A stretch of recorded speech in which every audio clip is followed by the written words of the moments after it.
week's on the radio. Shut up, it's Gaming Podcast Audio. Welcome to the Big Week in Gaming podcast, and boy, it's been a big week in gaming. I'm Intergot for episode 27 on Sunday, the 17th of January 2021. As always, I'm joined by the number one challenger for the greatest Xbox RPG player in the world, and official, don't let him say anything otherwise, Xbox Hall of Famer, Swinny. Hello. And the meme maker, the interrupter-in-chief, the PS5 background displayer, the keeper of the unopened collector editions, Mike. Hello. In this week's show, we'll be discussing Lucasfilm Games coming back from the dead with the new Star Wars and Indiana Jones games. Mario and Bowser duke it out kaiju-style, translation Godzilla style, in Bowser's Fury. And CD Projekt Red release a public apology for Cyberpunk 2077. And because we're sticklers for the truth, I think we're going to open up with a correction, Swinny. Yeah, so as part of our, we talked about Core's playable remake, lost remake of the first Tomb Raider game last week. Yeah. And I mentioned that Tomb Raider Anniversary, which was Crystal Dynamics one that ended up getting released, was on original Xbox. It wasn't, so it was on almost everything else that was out at the time, like PS2, PS3, 360, Wii, PC, just wasn't on original Xbox. So that's my and he calls himself an Xbox fan. How dare you, sir? How dare you? Well, I wasn't. You should be banned from the podcast. I wasn't around the original Xbox time. So imagine that person out there, that listener who hears this and goes, "Oh wow, I didn't know that was on there. Oh, I'm just gonna go on eBay and buy it. Xbox, whatever. Just buy now." Move on with my life. And then they buy a fake copy, and then their wife leaves them work. because they just wasted their life savings on the one and only Xbox copy. Well, what's the point of having corrections if we don't actually use our corrections section? Well, I seem to be the only one that ever does. If we didn't make so many mistakes, it wouldn't have to be corrected, would it? Well, I'm probably the only person that actually listens back to the show. So you are, and we're just joking around. I've made way more mistakes, so. I make corrections when I go, I kind of made that wild claim on the podcast. I better check if that's true or not. And then I go, oh, no, it's not. No, it's true. It is 7 inches and pretty thick too. All right. Thanks We're for asking. talking about your water bottle, right? Yeah. So my pink one with a bird on it. I want to know. It's a very pretty bird. You can't see it, Swinny. It's a very, very pretty looking bird. I like we have an audio podcast and Mike always defers to video stuff. Mike, what have you been playing? Have you been playing the PS5 that you own and everyone is coveting at the moment? I've been doing one of my New Year's resolutions, which is not to play anything at all. So, nah, just kidding. I played a bit. I played more of Professor Layton, trying to go through the story. I literally just spam the A button. Sorry, just to clarify, that is not a PS5 game, by the way. Like, he was asking about your PS5. No, it's not a PS5 game. And it's also not called Professor Layton, actually. Yeah, no, that's what I was going to say. Layton, correction. That's the correction I should be making. I was like, man, there's this correction I was supposed to make last week or the week before that. That's the correction. And you dunked on me for actually asking you what the name of the game was. And you're like, oh, there's only one on the Switch. It's Professor Layton. I didn't. I just called it the wrong thing. But it is true. There is only one on the Switch. I'm pretty sure. Like 92% sure. Yeah, so I was playing that, but man, the dialogue is so boring. Even my girlfriend got sick of it. She's just going through it, sick of the dialogue. You just want to play the puzzles. And it's seriously, it feels like it's 90% dialogue for 10% of puzzles because they're not even hard. So you have to sit through all that crap and then you get like 10% worth of an actual puzzle that you're interested in. So if you're listening, developers, which is highly unlikely, but just in case, please, the next game, not so much dialogue. And that dude, what's his name? Normal, or I forget his name. I don't even give a shit. He's the most pussy whipped character in any game I have ever seen. Like, he's got the hots for the lead character, Catriel, but she completely sort of, so far anyway, 3 cases in, dodges all his advances. Although, like the stupid little jokes he makes about dating. And anyway, it's just frustrating. The whole thing's just annoying. I just want the puzzles. I think that game is kind of famous for its dialogue. Like, I think people like the story and the dialogue in the. This is too much. In the previous ones, I feel like the balance was a bit better, and this is just anyway. It ran over. That was the main thing, and of course, Cyberpunk. I've put like 80 hours into it. Really? I think I'm not even like probably 30% of the way into the main story though. You're just a chauvinist, Mike. You know, they finally give us a female latent protagonist, and you say she talks too much. Oh, zing. And Swinny, what have you been playing? You did say in the pre-show in our sort of group chat that you've had a big week in gaming. So what's been going on? Well, not really, honestly. Okay. So no, because Wow. I've been playing the same game a lot.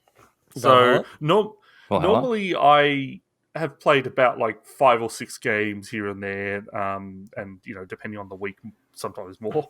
But this week it's just all been Bug Fables. Like, I finished the campaign. So I talked about it a bit last week, but I was only, I think, 2 chapters in. So I was probably not even a third of the way through the game. So I've beaten the game now. Still got some cleanup to do, like for end game stuff and achievement stuff. But the main campaign, honestly, because I was doing all the side stuff, which I was glad I did it throughout the game, I think it's taken me over 50 hours to do this game. Like, it's a long game. And the thing with this game is so chock full of cool stuff. It doesn't feel... There's not much busy work there. Like, all the side quests, while there's some that technically would call a fetch quest, they've all got super interesting characters, and it all ties back in so that you'll actually learn to... Like, there's so many side characters that you actually learn to their personalities and their quirks. And this game's storyline is just brilliant. I was so shocked. I was expecting this to be, hey, it's an indie RPG. It's, you know, it's based on Paper Mario's visual and gameplay style and general design. But I wasn't expecting to love the story and the characters so much. They've done a fantastic job with this game. This game deserves so much more recognition. And honestly, I think this game is easily better than Paper Mario 1000 Year Door. So I mentioned last week, I reckon this is easily better. So I wanted to ask if you wanted to go on the public record with such an inflammatory easily. I reckon this game... Easily. 1000 Year Door is fantastic. No, this game is fantastic. And 1000 Year Door is great. The charm of 1000 Year Door is because they poke fun at themselves. It's just like all the Paper Mario games. That's where Nintendo really lets down their guard and they make fun of Mario tropes and the fourth wall Luigi stuff and everything. Exactly. And that's all great. This game doesn't have that to work with, but they still make it funny. They still make the characters interesting. They still give you really memorable sequences, and have built this world around the different bug kingdoms, which, like when you read it on paper, doesn't sound interesting, but when you're in there and walking around and you're learning that there's like political unrest between the termites and the ant kingdoms and stuff, and it plays out really cool with the characters and you meet the different monarchs and stuff. It's such a good game, and there's a lot of backtracking in this game, especially if you're going for the 100%. So that is a knock against it. They give you as much quality of life, I think, as they can, but there's still times when there's only one person you have to speak to in one of the kingdoms, and you just have to go back to them each time you need to, you know, cook a certain special meal or something. So it's a fantastic game. I really recommend it. The full title is Bug Fables: The Everlasting Sapling. It's pretty tough as well. I think it's harder than Paper Mario. So yeah, I think it's great. Play it if you love Paper Mario. Just be aware it's not a short game. It's interesting you say like about the timing, because I thought, wow, 50 hours seems really long compared to like a Paper Mario completion run. But then I just checked how long to beat, and Paper Mario is like on average around 62 hours for a completionist run, which I was actually really surprised about. So yeah, it seems super comparable to Paper Mario 1000 Year Door. Like even the ratings, I actually really rate the ratings for how long to beat, because it doesn't get the crazies that go to Metacritic to try to review bomb things as much generally. And yeah, it's rated so highly. It's crazy. Not quite as highly as Paper Mario, Thousand Year Door, but right up there. I might have to try it. What is it on? It's a Switch, PC, PS4. Interesting. And Xbox, yeah. Oh, they don't have Xbox listed on How Long to Beat. Interesting. Oh, So that's no one. because they're biased. No. It's because no one's put Xbox as they've finished it on Xbox. You should add your completion on. Yeah. Oh, that No one's played it. See, I don't care about that site because I track that stuff on TrueAchievements anyway. So, But don't you play? it's a good site. It's a good site, I will say. But you play things that other than Xbox. So, Nope. and was there any? No, he doesn't. And, wait. I want to see. Is there any other announcements, Swinny? No. Oh, okay. What? Well, because Mike and I were trying to stoke you into getting a Series X this week, Oh, yeah. Yeah. See, I look. and The you thing did is, if say you did say you've spent enough on gaming this week. So we're like, ooh, Yeah, no. Maybe he. ooh. Yeah. No, because I've got the short list and I ended up buying like 8 games, and some of those are like $20. So I was like, oh, it's just the thing as well. If it wasn't Hey, for Mike, I'm the same Assassin's as you.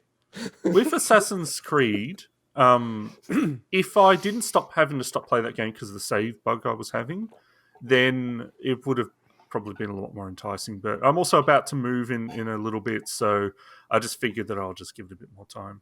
Fair enough. But hang on. Can I just clarify? So you stopped playing Valhalla because of one bug. Pretty big. So you bug. decided to, yeah, but you decided to go and play Bugtails, which is full of bugs. I don't get it, man. Your logic is just weird. Nice Nice, dad joke. nice. Nice dad Nice. joke. Wait, you want to hear a dad joke? I went over to my partner's place the other day, just surprise visit after I dropped her off to work, and her dad was there, and he's like, "Oh, I'll give you something you've always wanted," and he gets a piece of card, and he just cuts it roughly, and he writes TUIT on it. I'm like, what the hell is that? And you got Swinny again can't see it, and no one can see it because it's too bright. It says TUIT on it, as in get around to it. He gave me this little thing, just like a piece of card, Paper. a piece of paper that's get around to it. That's like the worst dad joke, but I love it. I actually So don't get it. I don't get the. I don't It's get a the. get around round to it, object 'cause he that was- says to it's it a on round it. object that says okay. to it on it, yeah. And he's like, because I was telling you about doing all these things, and he's like, come I'm not on, sure get that's around a dad to it. joke, is it? Well, I think it's a dad joke. I think it Okay. falls into the dad joke category. Yeah. That's more like a carrot top joke. Yeah, right, exactly. It's like a playground joke. So what have you played this week? Yeah, Nicot. Yeah. Not that much. Like it's kind of crazy because I don't think I've said this on the podcast, but I've got a couple of months off pat leave because of the baby, so I'll be back at work after Australia Day, and I kind of thought, obviously I'm primarily looking after the baby, but every now and then when he's with the grandparents and all that stuff, I'd probably get a lot of gaming time in, but I haven't had as much time to myself as I expected, but I have started a few games, but I think my problem is I haven't had one game where I'm really trying to drill into. So I started playing through Castlevania, Symphony of the Night, as that's part of my Dirty Dozen list. That game, so I've never really played it. I've seen other people play it. That game is so rough at the start. I don't know if you remember, Swinny. I've played that game pretty recently. I'm trying to understand what you mean by rough. Oh, just I know that the dialogue is people love it because it's so cringy. But, someone that has no nostalgia for the dialogue, the start and the opening of the game is just so cringy and so... It's great. I love it. Yeah, but you admit it's super cringe. That's because Oh, of course. you played it back in the day, right? I actually played it pretty late after originally Okay. came out. But you So I played it think on I the 360, right? Which No, had... so I played it for the first time on the original PlayStation, and then I played it on 360. So Yeah, because they have edited the start of the game and changed the dialogue. So I don't know if that's better, but I don't know. It was just interesting. you need the man is a miserable pile of secrets as he throws the Yeah, wine yeah, glass. yeah. Or I did whatever. like You need that. all that stuff. That made me laugh. But again, it's cringy as hell. But very, very cool game. And I can kind of get what you're saying about it being a bit too easy. And I It don't just, know. and I think it gets easier and easier in that game. Honestly. Wow. It's still fun though. I haven't played the GBA games and the DS games for ages, but I've gotten through all of them. So, I do have some Castlevania cred there, but I don't remember them being too hard either. So is it about that same level or? So Circle of the Moon, I thought was pretty difficult. So that was the first GBA one. Jesus. This game's going to be really easy then. Circle of Moon has some really tough early bosses. Yeah. But it's not like super challenging or anything like that. So yeah, I struggled a bit in that game at the start. Okay. But like Alucard is just, especially when you start unlocking more abilities, it's just you can just destroy the enemies in that game. But it's so cool. And you feel cool being overpowered in that game, which is not going to be the case in every game where you feel like that. Yeah, and the movement's really, really cool. Like we always talk about Smash, but I sort of look at it, and they were considering Alucard as being a part of the cast for Smash. I think some of the moves would have been really, really cool if Alucard was in the game. And maybe one day they will bring him in. I don't know. I don't want to spoil any of the secrets, but when you beat the game, we'll come back to that discussion around Smash. I think I already know what you're saying, but yeah. Hey, shut up. Shh. Zip it. All right. But yeah, I guess for me, apart from that, I've been plugging away at a few other games, Skyrim, stuff like that. I think I just need to park everything and just start to like focus in on one game and really try to get through it. I think Skyrim's so scary to me because I know it's like 100-hour game that it's like, it could be way more than 100 hours. But you know what I'm saying? I've never finished it, and I think I put like 300-400 hours into that game. Yeah, but it's kind of daunting in a way starting it. It is daunting. Yeah, I'm the same. The same. Swinny, I assume you don't really feel like that, but to me, if I feel like, oh man, this game's going to take like 50, 60 hours at least, it puts me off. Well, I'll feel like that if I know it's an MMO that I've got to grind or something. Yeah, that's your punishment. But you could always listen to a good podcast. Wink, wink. While you do that. With Skyrim, though, I've mentioned before when we talked about it quite a few episodes ago that if you just play the main campaign and the guild campaigns, like they're kind of pretty integral to the game. I don't think it's 100-hour game, but if you get distracted by side quests, it's going to be. Which is the thing is that's Skyrim, and that is a fantastic way to explore it. But if you are time limited, then I think it makes sense to not get as distracted and just play that stuff if you want to experience the game. Yeah. Put it this way: at the very start of the game, there's a quest. I don't know if you've done that yet, where you have to go to the top of the mountain to talk to the Greybeards. No, it's the Greybeards. No, yeah, haven't done it. They're still waiting for me 200 hours later. What? Yeah. Skyrim's main it's campaign. That kind of a game.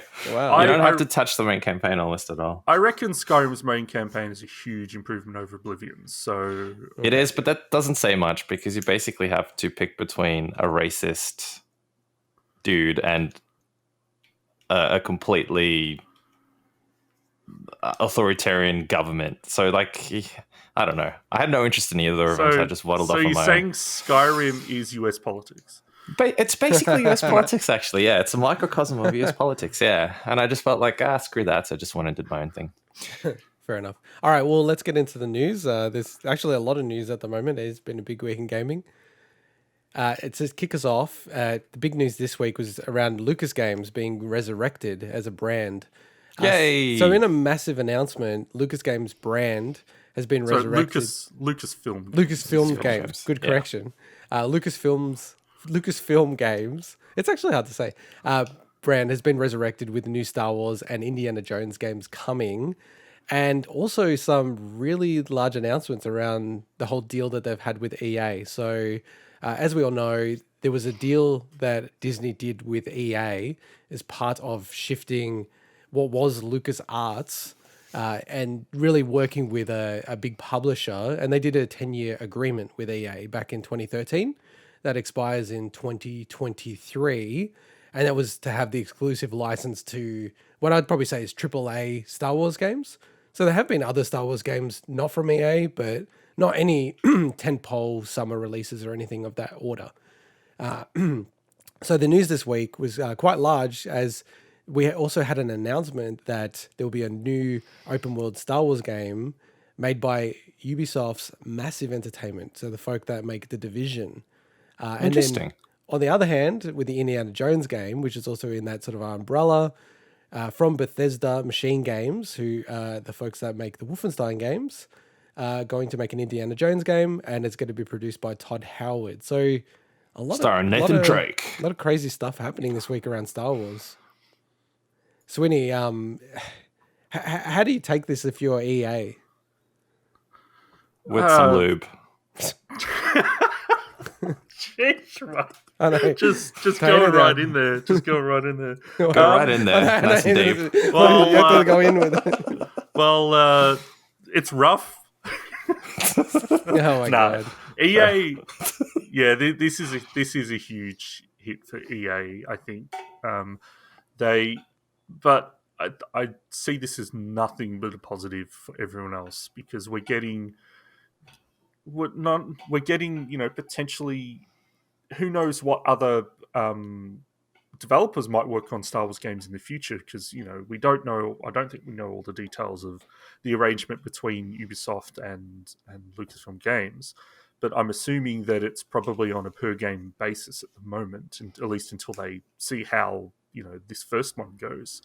But the fact that LucasArts, as I more fondly remember, and I think most people think of them as LucasArts, they're such a beloved studio for me. All their point and click stuff, especially, and just games like TIE Fighter and all the stuff that was not so much developed by them, but I still think of things like Rogue Squadron, Episode 1 Racer, and all that stuff that's kind of that's around my era, like 64 era.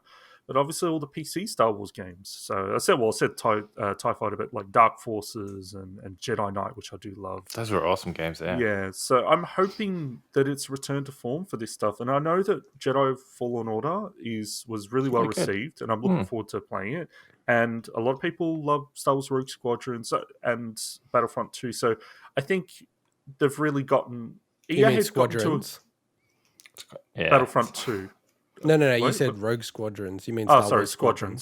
Just Squadrons, yeah. Which, by the way, to interject, is free to play, I think, this weekend on Xbox. I gave it to you, remember? It's part of the... You gave it to me, but we spoke about this last week. I think that Sony have delayed the VR headset plug thing.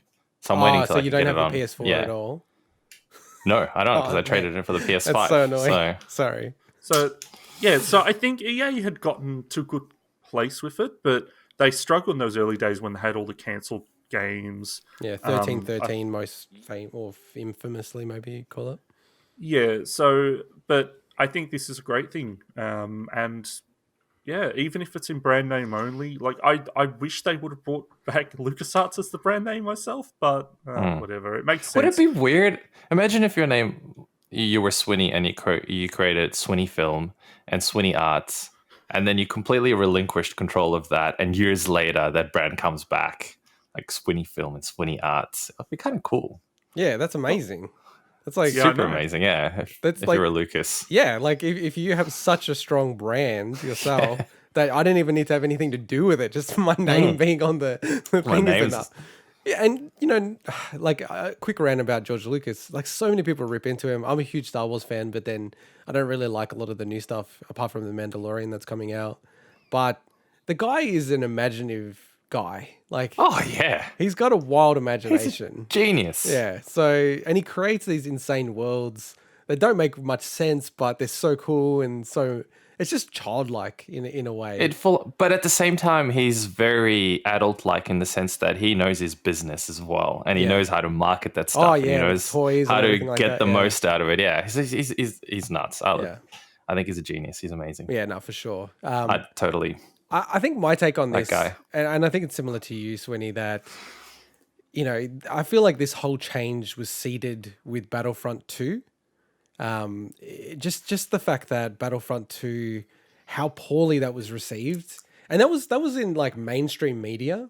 So this is the kind of stuff that the film execs and Disney themselves would be getting a lot of feedback on. Just the monetization of that game, the absolute backlash from gamers. I feel like from that point, they would have sat down and said, well, okay, we're going to change the model here.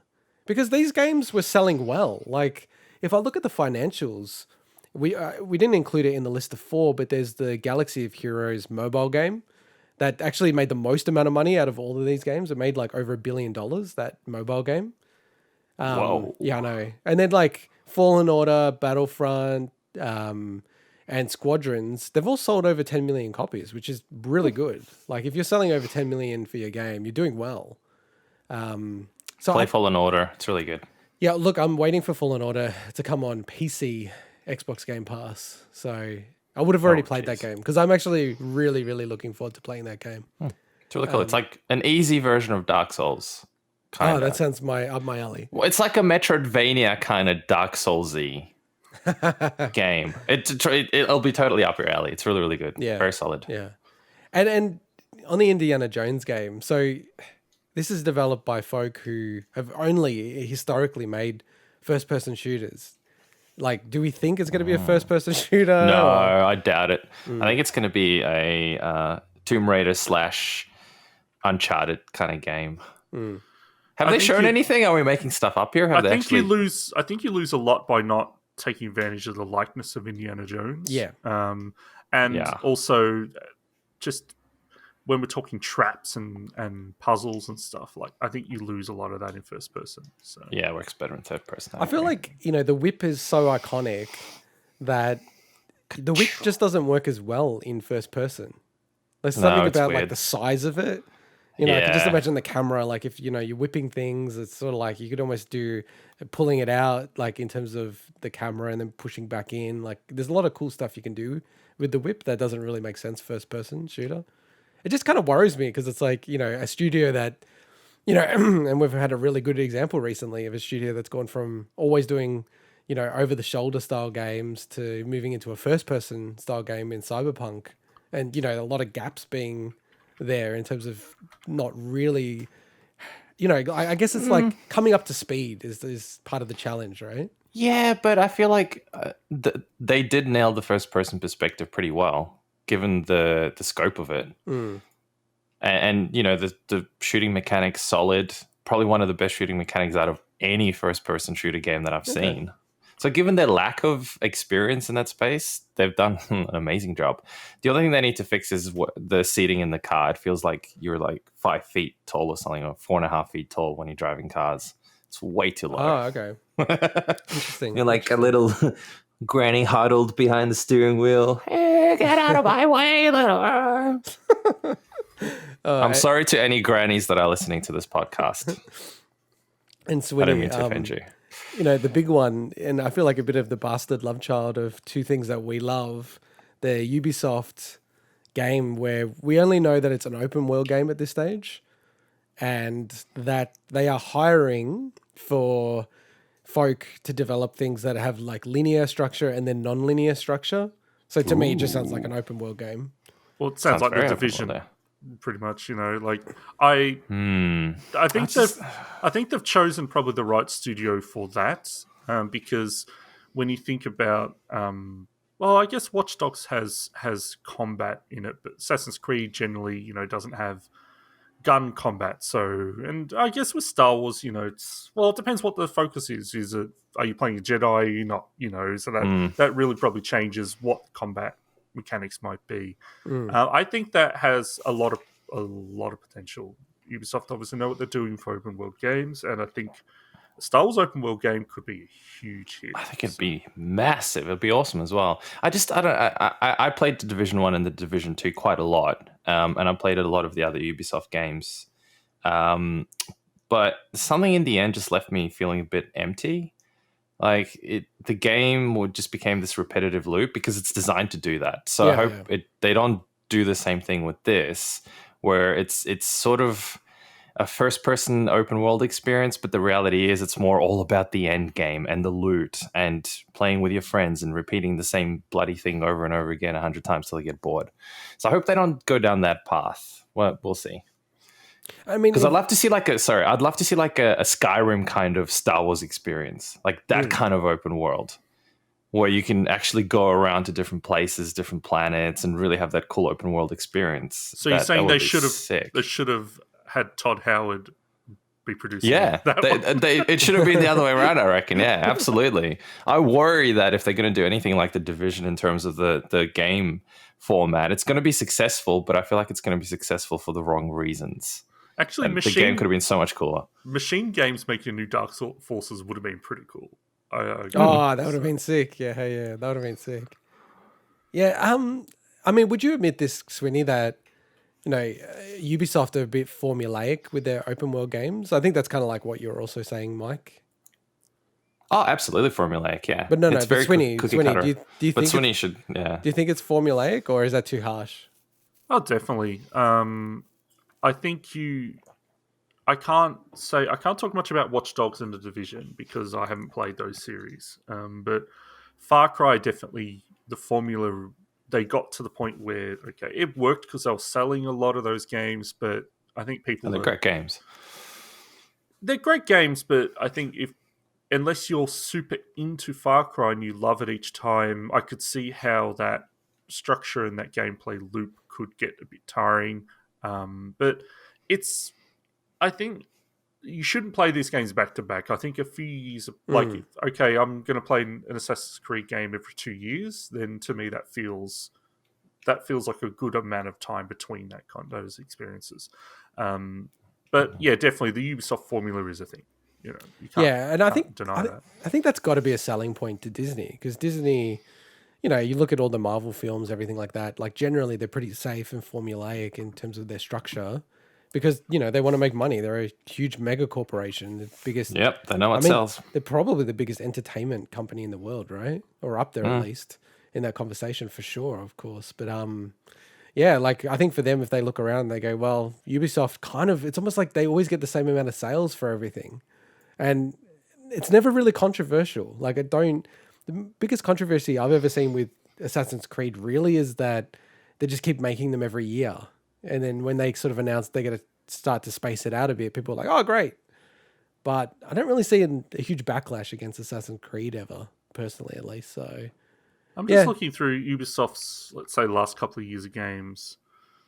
They don't do a lot of, they've got such strong IP. Yeah. They don't do a lot of big license name games. It's interesting. This was almost a bit of a new thing for them, or at least in recent times. I'm just still looking through. I mean, they do some Star Wars stuff, but I'm looking at big AAA console releases and stuff. I'm probably missing one, but a lot of it's their own IP. So it's going to be interesting to see how they apply that formula to a license.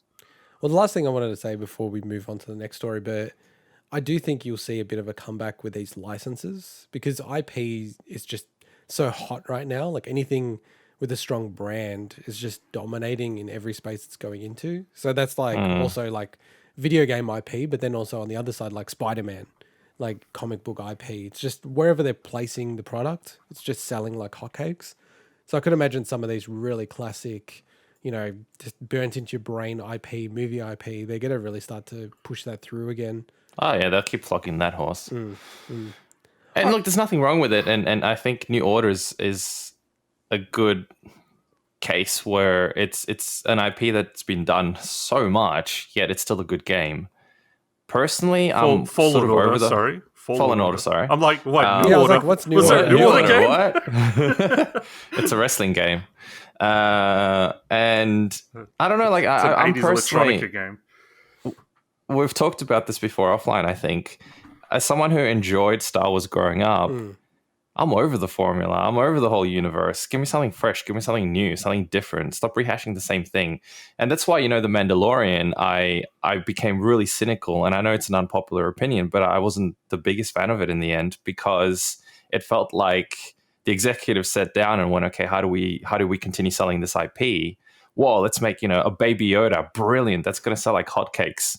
Nerds alike are going to love that. They're going to buy t-shirts. Even if they're not into it, they'll buy t-shirts. I know people who aren't even into Star Wars that well, and they have bloody Mandalorian Baby Yoda t-shirts because they think it's cute. Yeah, it is. It's brilliant marketing. But I feel like ultimately, the reason why those things get created is just to make money and just to, flog the IP, as opposed to because they really want to create that, in which case they probably would have come up with something completely new and fresh. But why come up with something new and fresh when you can, it's a safe bet, there's a cash cow, let's just keep going down that path. And we now remove you from our scheduled mic rant for the week to move on to the next topic.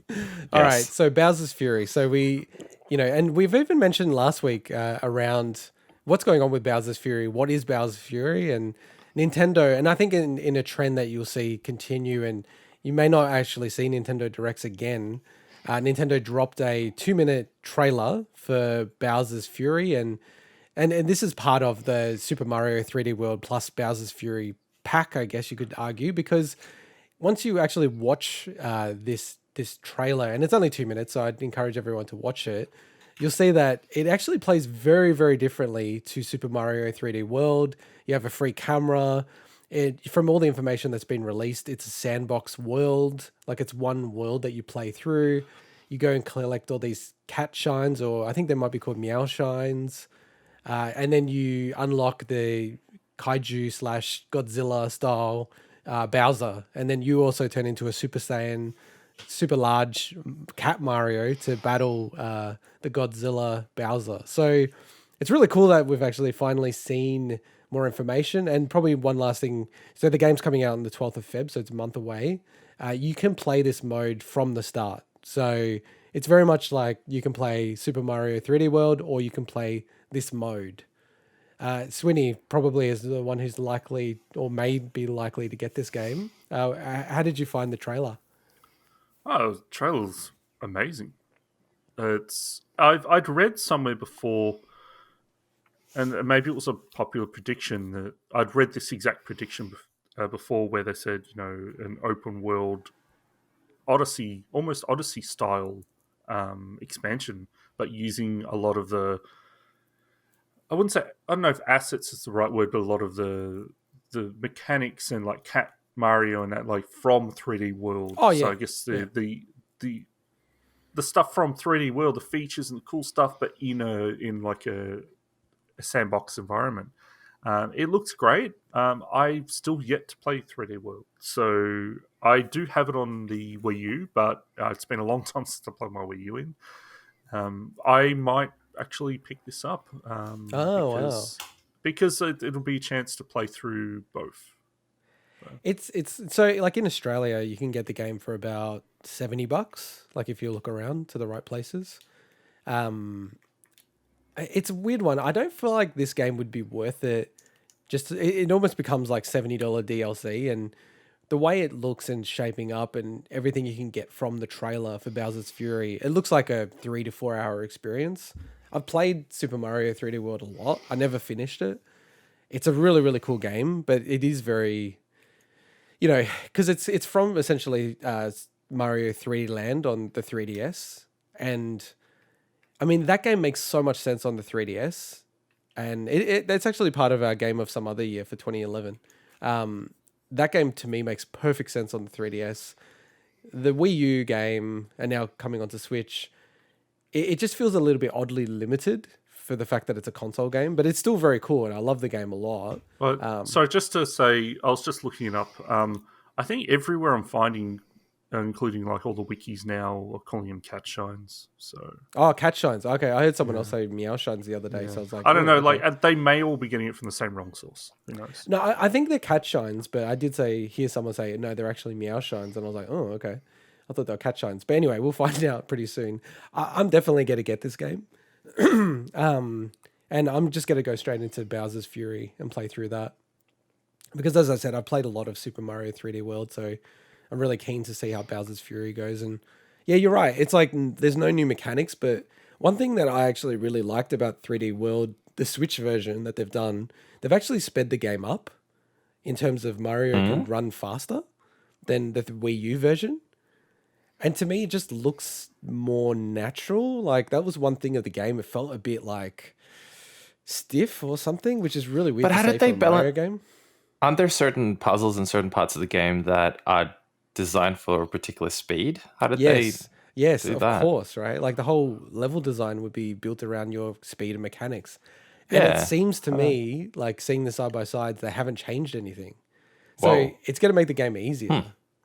Because the last thing I just wanted to say about this game is that 3D World has some of the hardest levels out of any Mario game ever. Like the final challenge, I don't know if you've heard about it, Swinny.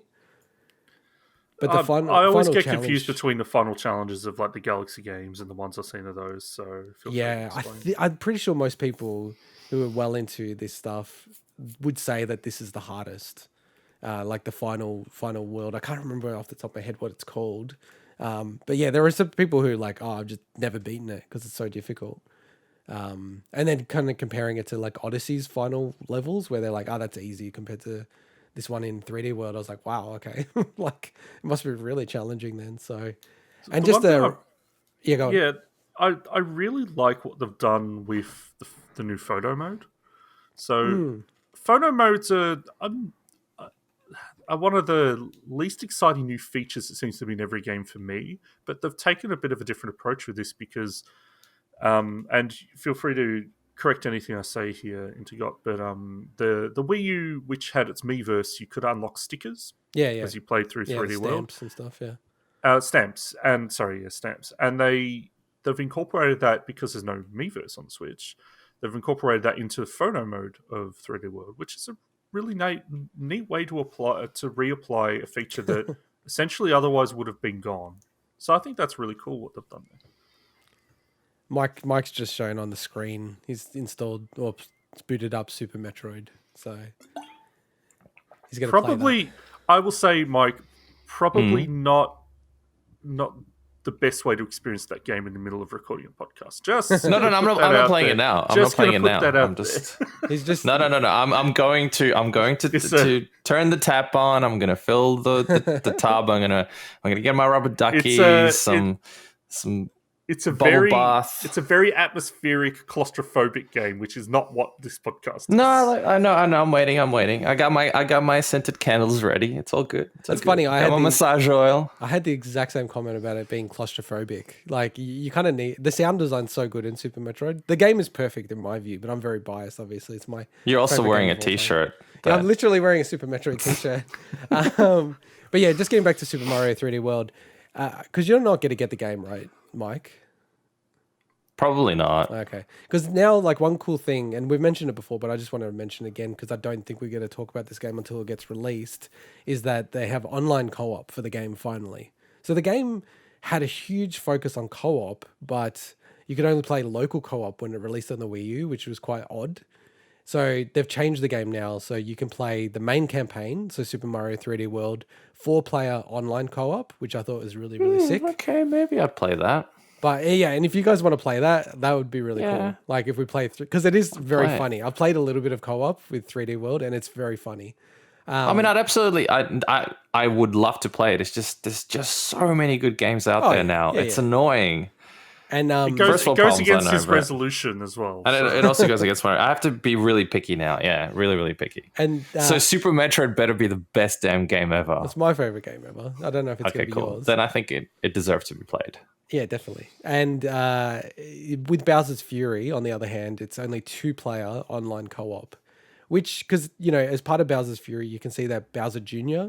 is following you and assisting you throughout the... I did see that. And I don't want to try to guess what things are happening, but it seems like Bowser's been overcome by something, and then, you know, Bowser Jr. is trying to help Mario to rescue his dad or something along those lines. Well, so hang on a minute. So up until this point, Bowser was the bad guy trying to capture the princess. Hey, hang on. And then I got to edit because what the hell is he going to do with it? You can't say that word. Anyway, you can't. Okay. No. All right. So, okay, let me backtrack. So Bowser, anyway. Up until this point, was trying to capture the princess to have a tea party with her. Yes, correct. And Fire Emblem style. Yeah.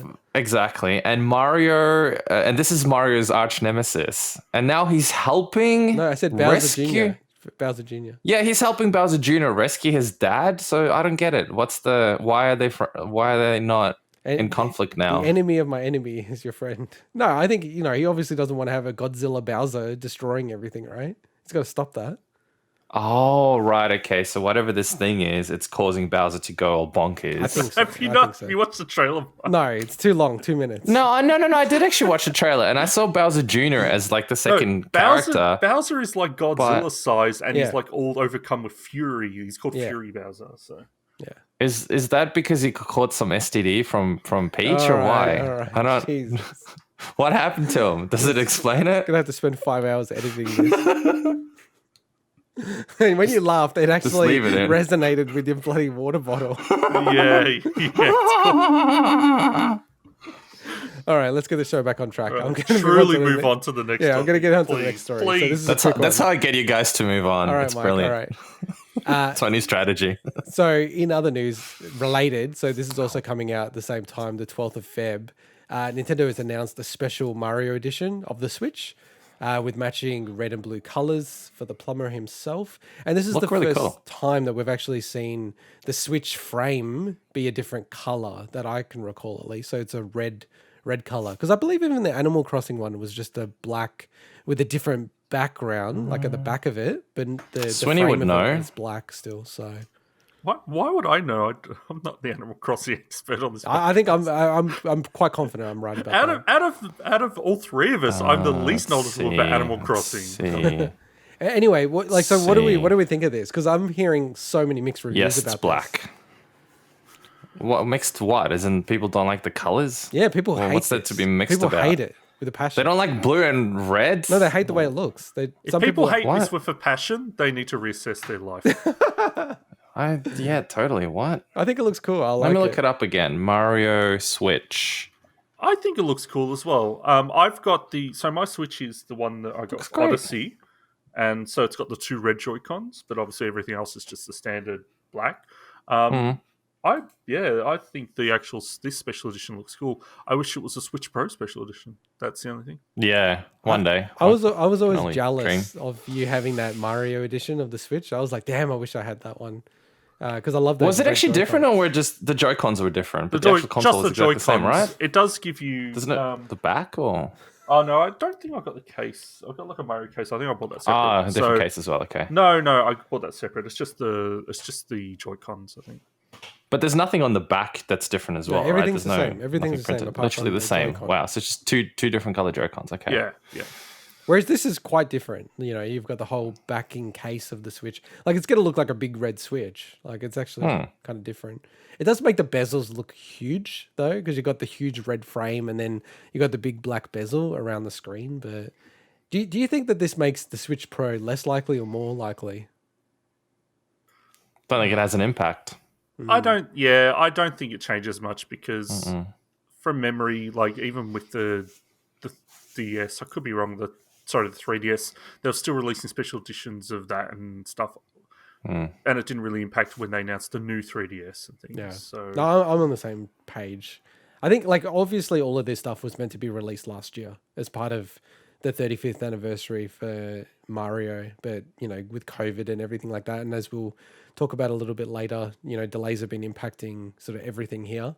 But, yeah, no, I think it looks really cool. Like, it's just one of those things. It's like, how can you justify getting all, like, you know, I know some people that do buy all these special editions, which I think is pretty incredible. But Your wife? no. But I do think the Animal Crossing special edition is the best one that I've seen so far. That one looks really, really cool. Yeah, it's all right. I like the backing. I like the back of the Switch. I like the grey one. The grey one's the best. The grey one? Which one's the grey one? Just this. Oh, just the standard.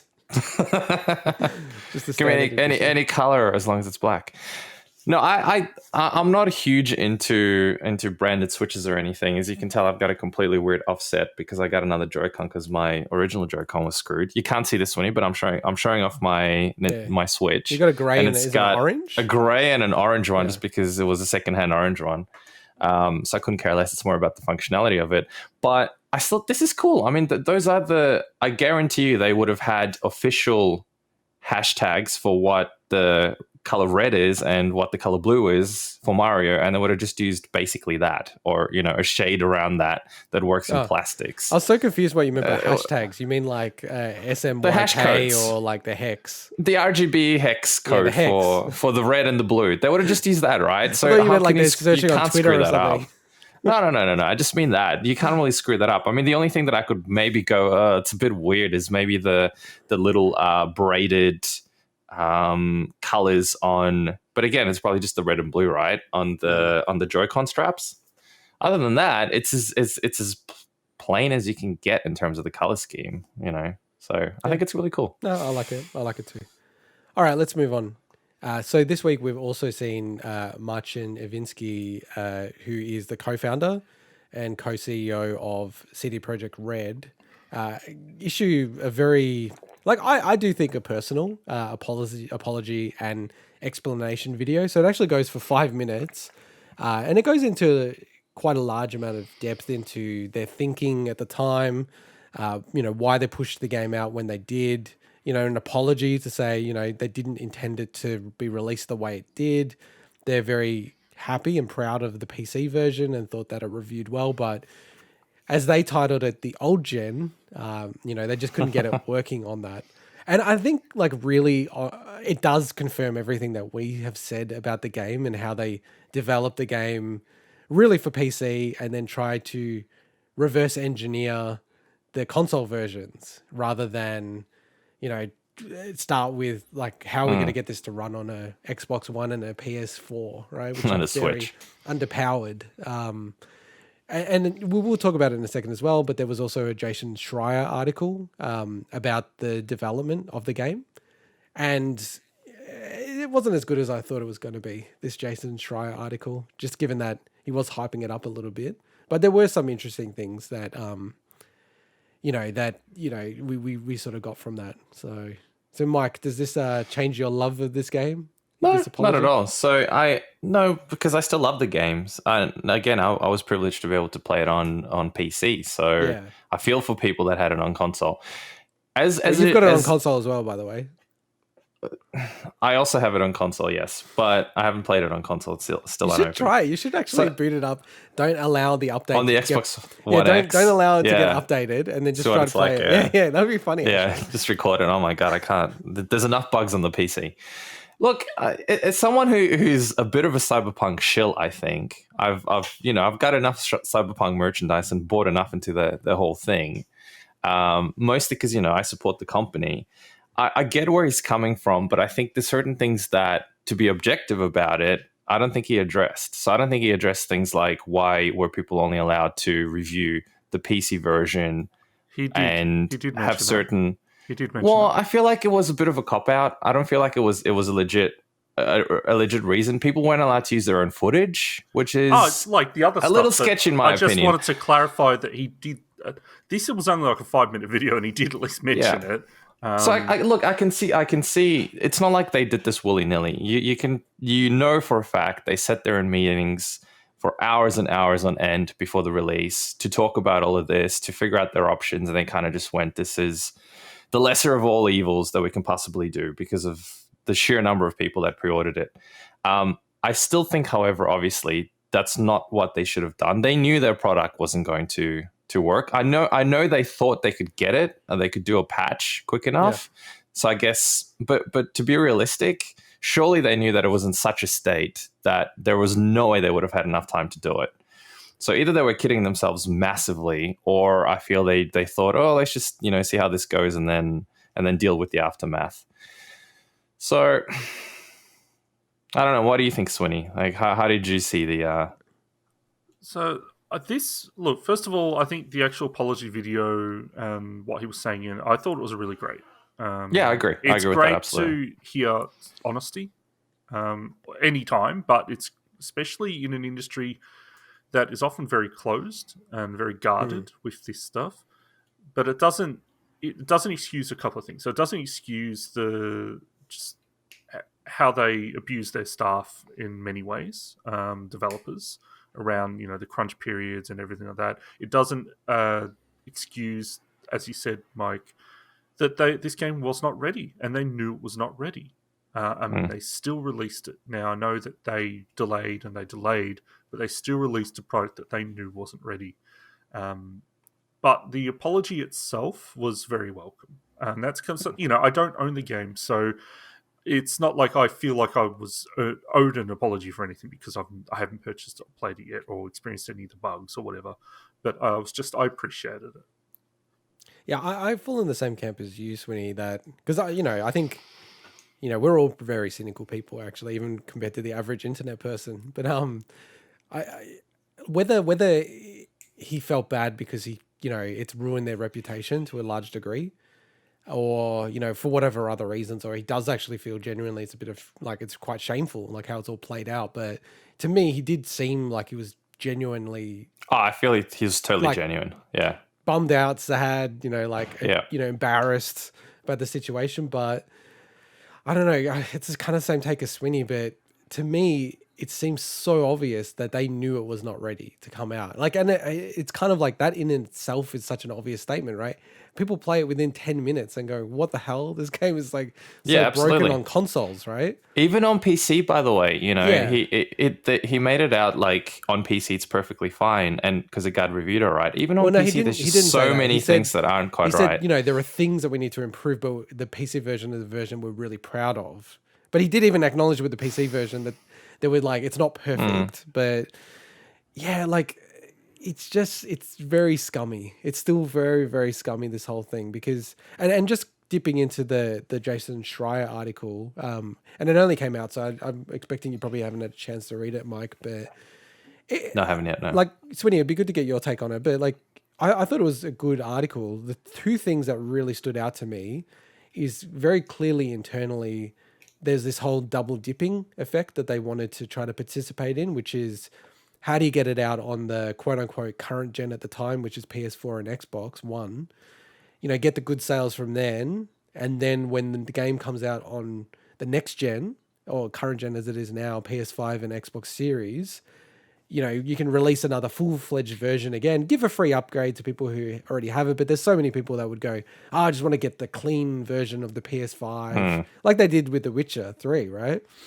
And that seemed to be such a motivator in this whole situation, because all the dates that they were pushing for were really, before the next gen were coming out. And then they were so desperate to just push it out the door, even when, next gen were just sort of on the doorstep for a lot of people. And then the other one that I want to get your take on as well, Swinny, is that the E3 2018 demo was completely faked.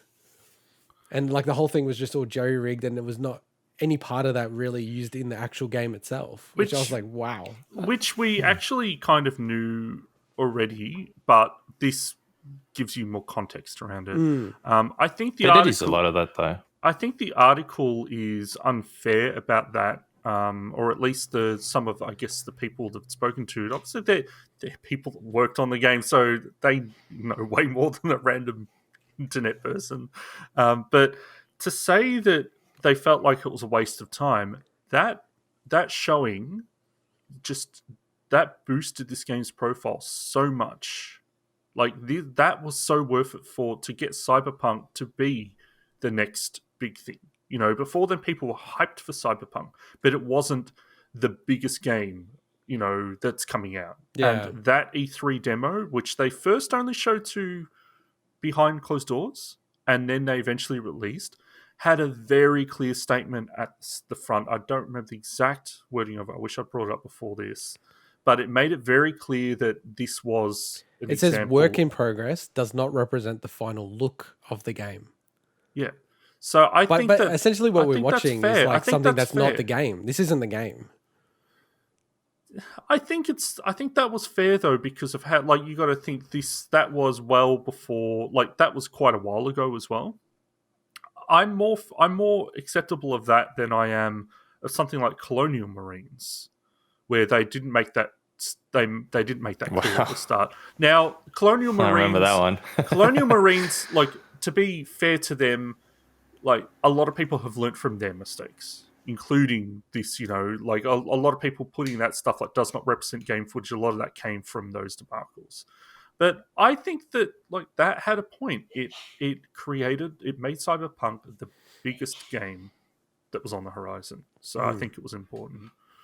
Yeah, look, and I'm being a little bit of devil's advocate here because I do understand that when you're doing demos and vertical slices, sometimes you don't have everything working. So you do have to jerry rig things and patch things in. And, there was probably the most famous demo of all time now, you'd have to say, is when Steve Jobs unveiled the iPhone. And famously, that didn't work unless they pressed it in a very specific order. It was like the apps. If you open Safari before Mail, it would crash. So you had to show Mail first and then Safari. And, it was very all kind of a lot of BS, let's be real. Sure, rigged, yeah. Yeah. So, I get it. But then at the same time, to kind of, hear so clearly that they pretty much didn't use that code. I think the thing that excuses is most of the game is actually there. People have done the comparisons. This is what the E3 version looked like. This is what the actual game looked like.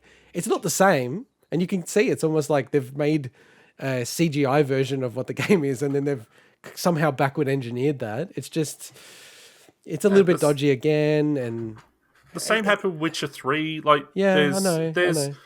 This is not a new thing in gaming. This is just one of the most highest profile examples of it. I think the biggest point is when you miss the target, it's when you get yourself into a lot of trouble. And they probably actually haven't missed the target as much as other people say they have.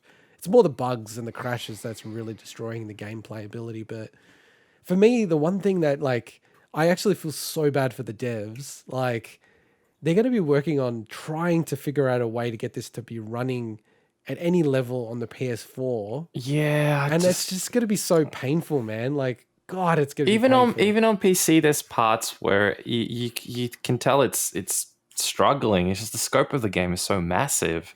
Yeah. And the number of systems that, I haven't I've done any game development, but I've worked with developers and other things. You need to do game development. That's a part of your New Year's resolution. Well, I need to do it this year, yeah. But I know the complexity of getting all these different things to fit together and all these different teams that work independently and the sheer number of bugs. And that is almost exponential when you start introducing all the different platforms that you need to test against. So but it comes down to the whole, business decision of you have deadlines and budgets and timelines, and in the end, it's a business you're running. And I feel like in this particular case, they just made the wrong decision. But I can also see how it would have been difficult because they would have had contracts with Sony, with Microsoft.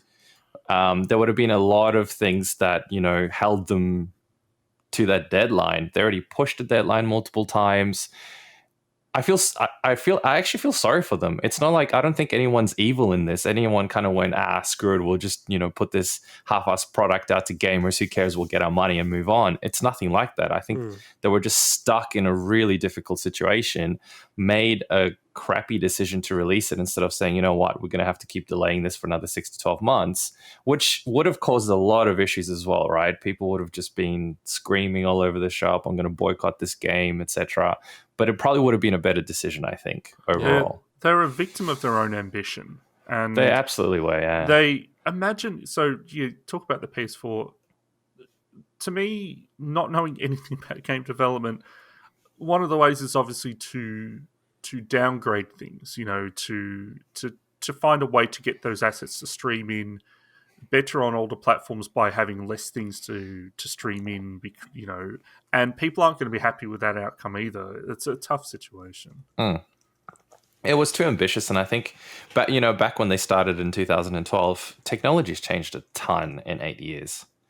So it's maybe a good lesson for developers that know their game is going to take quite a lot of time, that they should probably either not make any promises about platforms moving forward because technology changes too much, or, introduce things later to say, we're developing this on PC, we're looking at,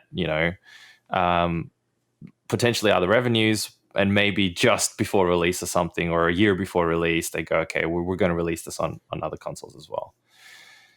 Yeah, look, I totally echo where Swinny is coming from on this one, that because I've read through Jason Schreier's first book, which is Blood, Sweat and Pixels, and they have a whole chapter on CD Projekt Red and The Witcher 3 and the development of that game. It's really interesting. And they were so ambitious back then as well. The whole discussion in the studio was, when we have side quests, we don't want it to be just like a fetch quest or something boring. We want it to be like a rich story. It's like like almost a mainline story in itself, all the side quests. And, everyone was so stretched to get that game done. And that sort of like then spurred on the whole, hey, we don't want to crunch again, rah, rah, rah, all that stuff that they backed off on. But you could see even back then, they were being so ambitious about how the game was going to be structured. Look, like, I hope like the next update we have about this game, they've laid out their plans for 2021. I think, like, as we said, they're pushing out the PS5 and Xbox Series X versions to late this year, like late 2021, so probably around October time. And they're releasing free DLC and some major patches in the next couple of months. So, I hope that cleans it up, and I really hope that they are able to put a good version of the game onto PS4 and to Xbox One that people can play, because a lot of people don't have access to high-end PCs. They will, yeah. So, yeah. And as someone who's playing through the game as is and massively enjoying PC, it. though. On PC, I don't want to discredit the crazy amount of work that they've done on this game. There's so many times where I just stop and I just admire a vehicle, or I admire a sunset or something. It's just brilliant, even as is. So I actually really, really look forward to playing it again once they've added a whole bunch of features, patches, etc. in a couple of years' time or so. Yeah. And the crunch thing, just a really quick thing on the crunch thing, I really feel for the developers that had to go through that. I've worked in other industries where, you're not expected to crunch, but the reality is you do crunch. There were periods where I worked, 12 to 14 hours a day for 2-3 weeks at a time, and not even doing anything that I thought was fun. It was stuff that I thought was boring as batshit. And it kind of happens across every industry, not just the gaming industry, I think. That's not to excuse the behavior. I think, you want to plan it so you don't get to that level, but it happens in a lot of different industries. It's not just something that I think people make it out like it's just a gaming thing. It's not. So delays are going to be a big component of this year. They were a big component of last year. And we've had a lot of announcements on delays this week. So one being Super Nintendo World, which was originally scheduled to open on the 4th of Feb this year, so just about 3 weeks away, has, from Universal Studios Japan, have actually delayed the opening of the game. So Japan is suffering through, a big wave of coronavirus right now. Obviously, they're hosting the 2020 Olympics this year in June, July, and they are, even Nintendo's trying to get behind the push for the Olympics. That's part of the reason why they wanted to open up Super Nintendo World before the Olympics happened. But just given with everything that's going on, probably not a great idea to get a whole bunch of people into a very small area and, crammed into like little amusement rides. It's not even that it was not a good idea. They can't, because they're in a state of emergency in that region. Yes, true. Yeah. And it's one of the hardest hit areas as well, where Universal Studios Japan is. Also, we have Ubisoft's Extreme Sports title, which you're into, Swinny, Riders Republic, which had been delayed until later this year. Originally, it was coming out next month. Avalanche's Hogwarts Legacies delayed to next year. And Capcom's new IP, Pragmata, has been pushed back to 2023. So were there any ones that you wanted to tackle there? Oh, look, that Rise Republic, it's interesting because you could kind of see that coming by the fact that they'd been so silent on that game. Outside of some stuff that I've seen them put up on the YouTube, there was no news articles really coming out about it. I think a lot of people had forgotten it existed. But there's no buzz about that game either. There is no buzz, no. And there's part of me that's interested in that game, but I don't like the whole crazy, colorful, anarchistic look of it. That's not what I'm into the game. I'm looking to it because it looked cool to mountain bike down a mountain, So well, because I've I listen to a lot of gaming podcasts, and it was kind of interesting to hear people's reaction to it. Everyone's pretty much consistent with really like the idea of a game like that, but have zero interest of it being a multiplayer game, which I also agree with. I don't want to play a game like that in a multiplayer fashion. So I want to keep my eyes on that game, because I do wonder if they're going to change some of the fundamental nature of what that game is. And then the other one is Hogwarts Legacy. Do you think at all this has anything to do with just trying to put some space in between the current kerfuffle around the games, well, the character creator and sort of all the sort of public backlash there? I don't think, but I think it's just a nice benefit of that. By the further they get away from J.K. Rowling's transphobic remarks, I don't know the last time she made any, but she seems to make them on a pretty regular basis these days. She does. That's, regardless of your thoughts, anyone's thoughts around that, it causes issues for anyone involved with that franchise. So I think it's just a nice benefit is the fact that the further they can get away from that controversy. Hey, Mike, you're a bit loud on your end because I can hear you drinking. Well, sorry. It's the new ASMR. Yeah, big week in ASMR. All the way through. It's like I'm hearing you drinking.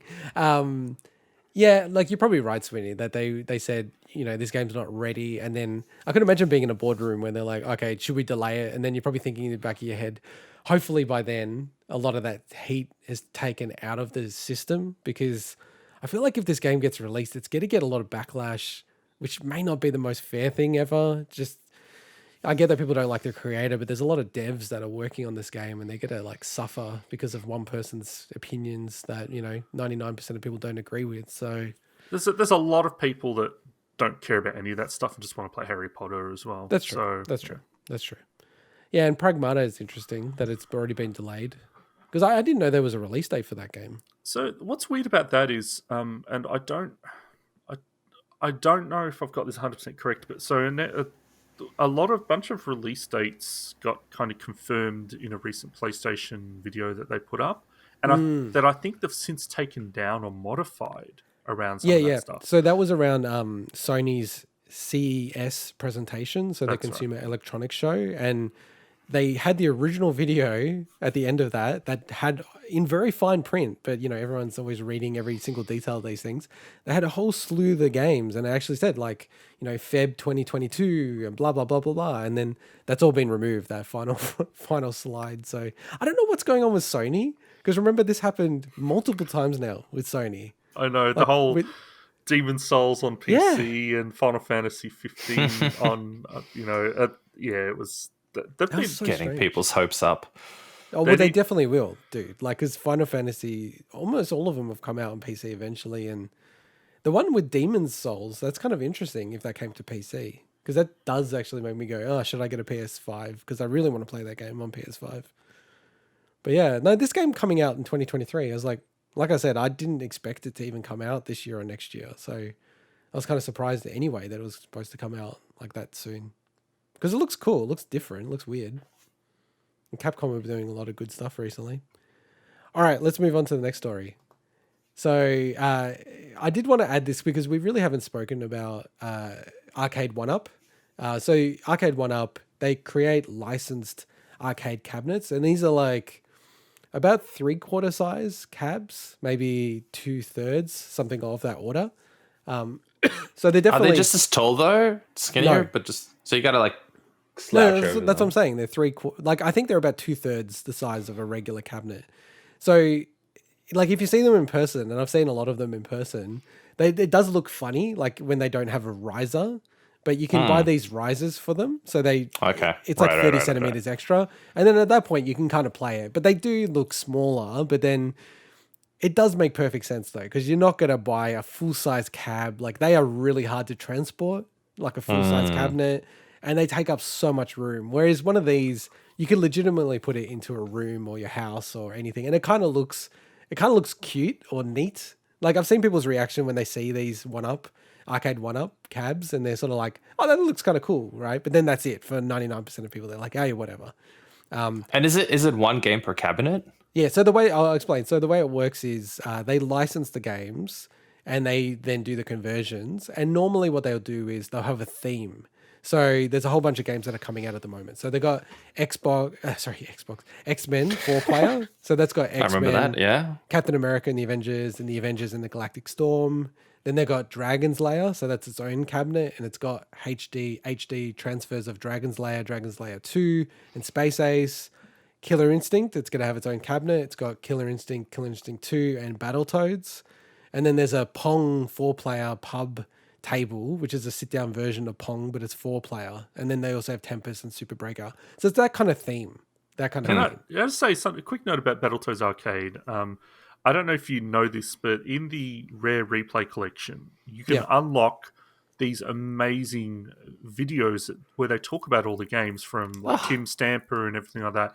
And they've put some of these up on the YouTube channel, I think, for Rare. But in one of those, they talk about Battletoads Arcade, which is in Rare Replay, where they actually say that they made a boss so difficult just to get people to have to use more quarters. Like they actually heard in the about that, videos where they said this is actually, they made it even harder where it's almost impossible to beat it on one life. You have to actually spend more money. So it's good that you don't actually have to, I'm assuming you don't have to put your own money into your own cabinet to play Battletoads Arcade. That would be actually funny if they did that. And probably, you know, because like I'm a very big purist, so I would really struggle in getting something like this just because, you know, they use LCD screens. They don't use the CRT screens. You know, I'm a nutcase when it comes to this kind of stuff. But they are very, very cool, these things. And I think it's cool, but the fact that they're so... Sorry, the fact that it's a single sort of set of games. Yeah. It doesn't even really... It's not even the real deal in that sense. Well, it's they're scaled down... They're officially licensed. And they do look amazing. I'm sure they run great and everything like that. But I feel like it becomes more of a niche thing because it's not only do you not get the original thing at the original scale with the original shitty CRT screens, but you're very limited on what you can get. And if you want to get multiple games, you're just going to have to fill your whole house with cabinets. And I feel like how many people were so obsessed by X-Men that they're going to pay whatever it takes to just get this scaled down version of just that cabinet, unless you can mod it or hack it or do that kind of stuff. Out of all of them, you happen to choose the one that is probably the most popular out of all of these because it's 4-player X-Men. That's like a cult hit, that one. It is a cult hit, but even any of them, you know, you'd have to be super loaded to really be saying to Killer Instinct to do that versus just to, I don't know, shove an Xbox into a cabinet and play Killer Instinct on that. It's an interesting one. This is for people that sales will go. This is for people that aren't interested in building their own custom stuff because people have done that for years and years. This is for people that just want to buy something to have in their office. You know, I've seen heaps of times when I've been to an agency or something and they've just got these kind of cabinets just set up so that people can play them in their foyers. Not so much in the COVID days. We'll see how that stuff goes in the future. But no, I gotcha. And I almost feel like it almost feels like they're a business to business product almost more than a business to consumer product. I wouldn't say that. I wouldn't say that. Well, I don't know. I would love to know what the sales are. I wonder if places like what you just said, Swinny, are more likely to get this than the, you know, the everyday consumer when it's so limited in what you can do on this thing unless you can hack it or you can open it up to other things.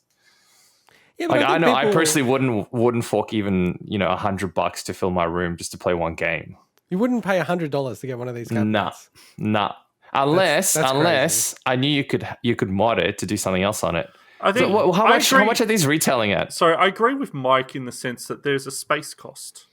You know, like just for one game, yeah. Yeah, like the amount of space this takes up. I understand, like the price, games, the price thing, like that's ridiculous, Mike. But the idea of this actually costs me in space is a huge thing. Which I'm sure. Look. By the way, there's no way those things would be that cheap. I'm just saying, even if they somehow got to that cheap, I still wouldn't spend $100 to fill my house up just to play one game. How much do these retail for? I couldn't believe. I'll get to that. I can't believe you wouldn't get it if it was $100. Like, no, really, you spend money on everything. Wouldn't do it. You've got a PS5 in the background just as an ornament that you don't play. but I wouldn't. No, I actually do play that. I wouldn't. I value, like Swinny just said, I value my space too much to fill it with something that literally can only do one little thing. It'd be the most useless thing in my entire house, probably.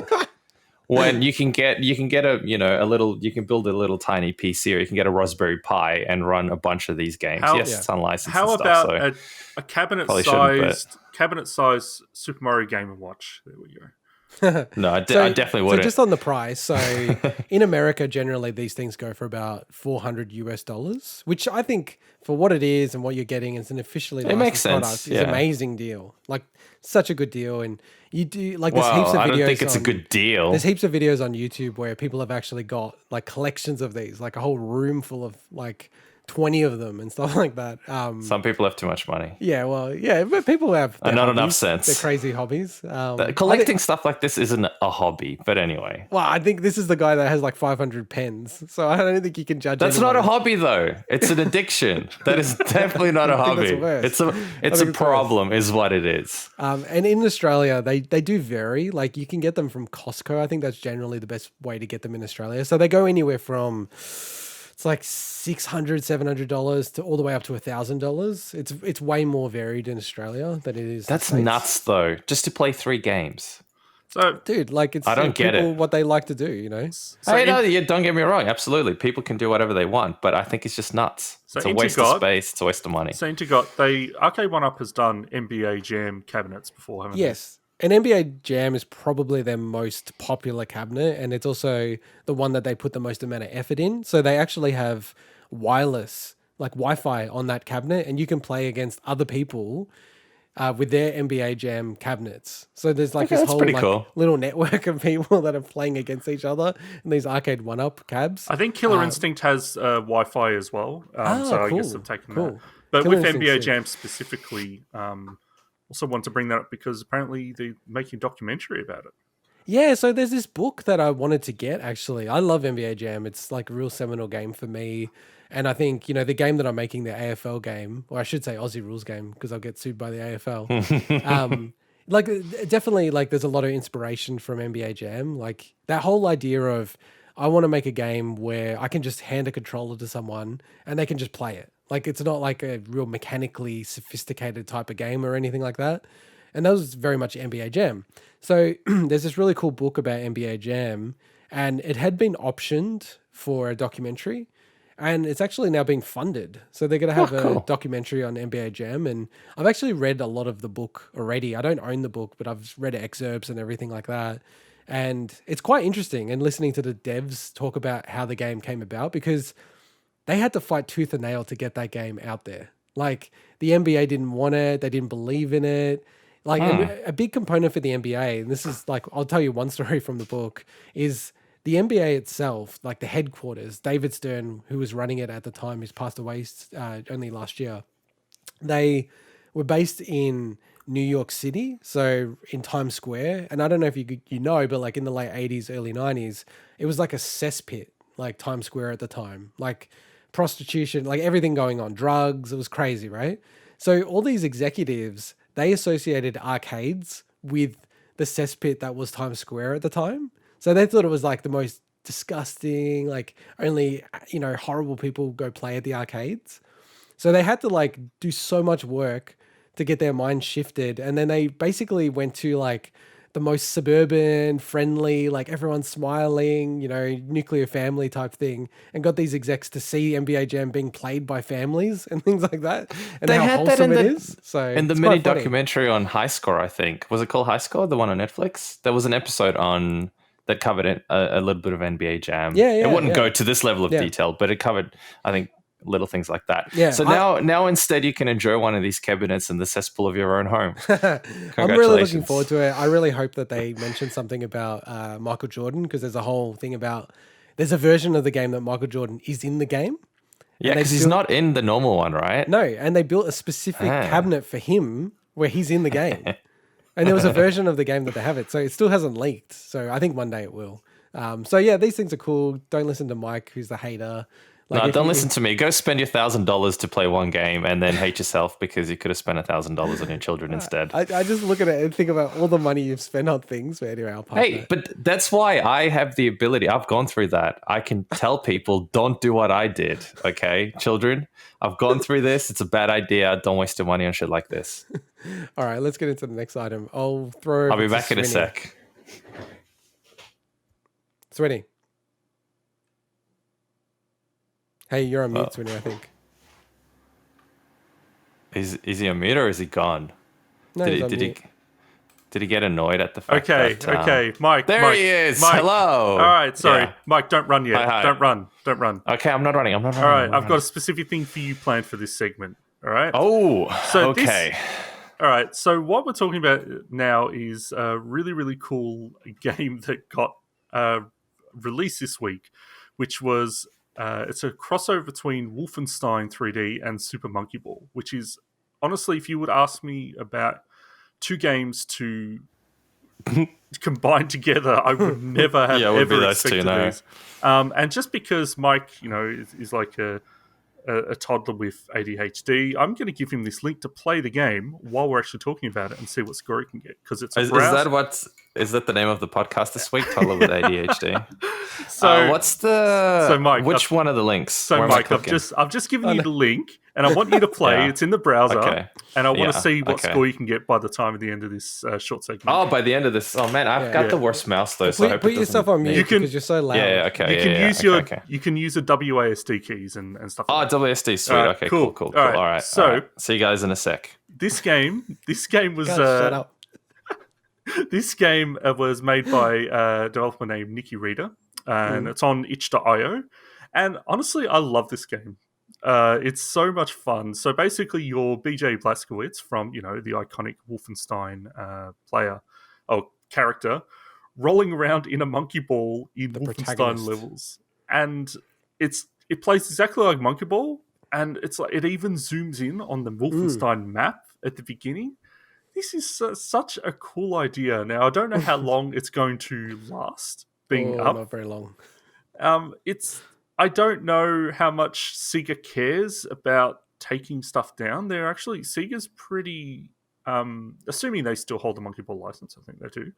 Sega's generally actually been supportive of fan projects in the past.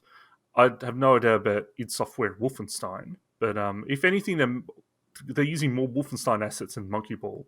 But I think this is really, really cool. And if it wasn't for the fact that I didn't know Intergot if it would mess with your setup, I was actually going to get you both to play as I was talking about it and then see who got the highest score. But so I think this is really, really neat. And also, while I just put as a related note, since then I've watched it, there was also a mod for GoldenEye, or a map and a mod released this week, which was a Mario mod set in Peach's Castle. And that's actually also awesome if you watch the video of it. It's not in the show because, as I said, I didn't know if we were going to talk about it. But when you actually watch it, the Koopas are set up like enemies in GoldenEye with location damage, and it's the whole castle as well. I was expecting just to be like the foyer area outside, but you go all the way up into the different rooms and in like the waterway areas. Just a really, really cool thing. So just a really weird week for game crossovers. So we've got, Wolfenstein 3D, Monkey Ball, and GoldenEye Mario. Sheesh. This actually reminds me of the randomizer, because these mashups are becoming much more common now. Probably my favorite mashup randomizer is the Super Metroid Zelda Link Awakening. Link to the Past mashup. Have you heard about this one, Swinny? Oh, I love it. And they run it at AGDQ as well. Yeah, that one's amazing. And the thing that's amazing about that, because it actually is a ROM, right? And the only reason why they can get it to work the way it works is because the way that the memory registers work in Super Metroid and the way that they work in Link to the Past is such that one of the games uses half of the registers, like the left registers, and the other game uses the right registers just by pure chance. And because they can do that, they can just basically put them over the top of each other and they never clash or conflict or ever use the same memory. So they were like this huge lucky thing that was able to happen. And then really all they're doing is just going, when you go through that jump, go through that door or, doors in both games effectively, then patch you to another part of the other game. And it just runs like normal. It's just incredible how they worked all that out. So it's crazy. I love these mashups. Yeah, watch some stuff on Games Done Quick around it. It's really fun to watch. So I think that's enough. So Mike, how did you go? What score did you get? You're on mute, Mike. As much as I'd like you to be on mute normally, but you're on mute at the moment, Mike. Sorry, 7,550. 7,550. Cool. Thank you very much. So that's the score to beat for the people listening, is Mike's score of 7,550. I have no idea if that's good or not. Am I allowed to keep playing? No. Mike's pretty good at games, addictive. though. Mike is pretty good at games, so I'd imagine he's first. So that was your first score, yeah? Yeah. Yeah. And So we'll see if the listeners can beat that first score. And have you ever played Monkey Ball ever, Mike? Nope. There you go. Your first experience of Monkey Ball was a Wolfenstein version. It's pretty good. I like it. It's a good crossover. It's a perfect crossover, actually. All crossovers should be like this. Cool. Okay. Roll around, kill some Nazis. Let's maybe shut that game off, Mike, and let's get into the last story. So again, I'll hand it over to you, Swinny. Okay, so a little while back, I talked about my favorite website, the site I visit every day, TrueAchievements, and the events that they run all throughout the year. And the last big one was the 12 Days of Christmas, which is my favorite one. And they've actually they've now announced the latest event, which is just really, really neat. So I just wanted to talk about it and let everyone know. They've got an event called Warboats. So they did this last year and they've brought it back, and I think they've improved it a bit, which is basically Battleship. Oh, yeah, I can see it on the screen. So with achievements. There's like an 8x8 matrix. So this is wild. Just to be able to come up with this idea and implement it and develop it within the site and have it work almost flawlessly. Hey, Mike, it's loud on your end. It's just absolutely wild, I reckon. So what they do is when you register, actually I'll say before you register, they give you a heads up that to curate your collection, because what it will do, it will generate the grid of the game based off locked achievements you haven't got yet. So what they do is say, hey, go to your games collection, mark any games off that you don't want to include, because there's going to be a lot of them. There's a lot of games. I don't include a lot of my 360 games because I can't be bothered going and setting up my 360. Yeah. And a lot of my games are currently in storage as well, so even if it's backwards compatible. So you can curate that, and they allow you to bulk update stuff. It's just such a good setup.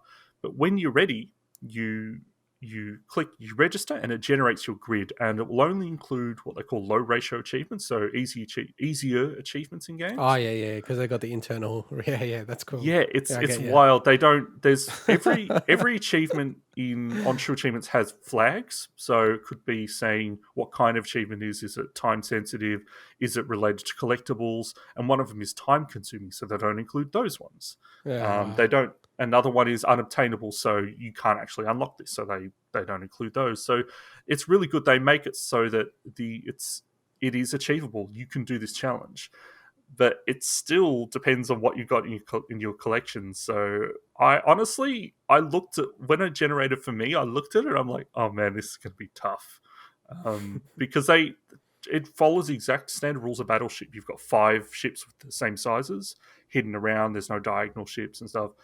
And to unlock what they call like a challenge badge, to say, hey, you took part in this and completed, you only need to take out one of the ships. But to do all 5 of them, that'd be pretty tough. So I don't know how successful I'm going to be at this one, but I just think it's a really neat thing, and they do this all the time. Communities, just a heads up, some of the other challenges they have head-to-head battles where they'll pit people that have the same locked achievements, and then you change week to week, so whoever wins moves on to the next week. And they've got another one, which is my favorite, which is a hangman game, where you will unlock based on the first letter of the achievement, and you play hangman with it. So it's just True Achievements, fantastic, and I think it's the kind of stuff that I love to be part of with that community. I have to say, so I'm not like a member of the True Achievements family, but they go to a level that I almost can't even think of any other community that goes to. Like the amount of like effort, coding work that they do to make fun little events like this. It's actually superior than what the platforms themselves do. It's wild. Just insane. It's wild. This is really cool. This is really cool that they're able to do this. And I love how they've thought about all the niche stuff. Like, because I'm sure the ratios, like some of the ratios are probably low, but it's actually quite time consuming to get a certain achievement. It's just the fact that a lot of people have played the game, or it's, one of those ones that takes 10 hours, but you just do it naturally in the game anyway. So, well, also the ratio is only based off who it knows has started the game. So if the first achievement takes for ages to get to as well. Yeah. Exactly. Yeah. So, but it's great. great event. Awesome. No, that's really cool.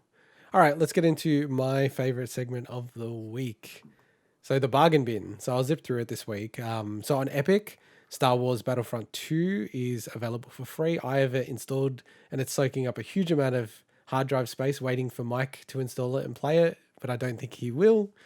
On the Nintendo Switch, Cyber Shadow is coming out on the 25th, 26th of January, and that will have a launch discount of 25%, so it's going to be $22.50. That is a part of Game Pass, but I actually now think that's only Xbox, not PC, so I'm a bit annoyed about that. Grandia HD Collection is $30 until 21st of Jan, and Saturday Morning RPG is $2.50 until the 22nd of Jan. In terms of PlayStation, what was spotted, Metal Gear Solid 5, The Phantom Pain is 75% off, so it's $10 away. Journey to the Unexpected is 75% off, $6.50. And The Techromancer is 80% off, $5. Was there anything else you wanted to mention here, Swinny or Mike?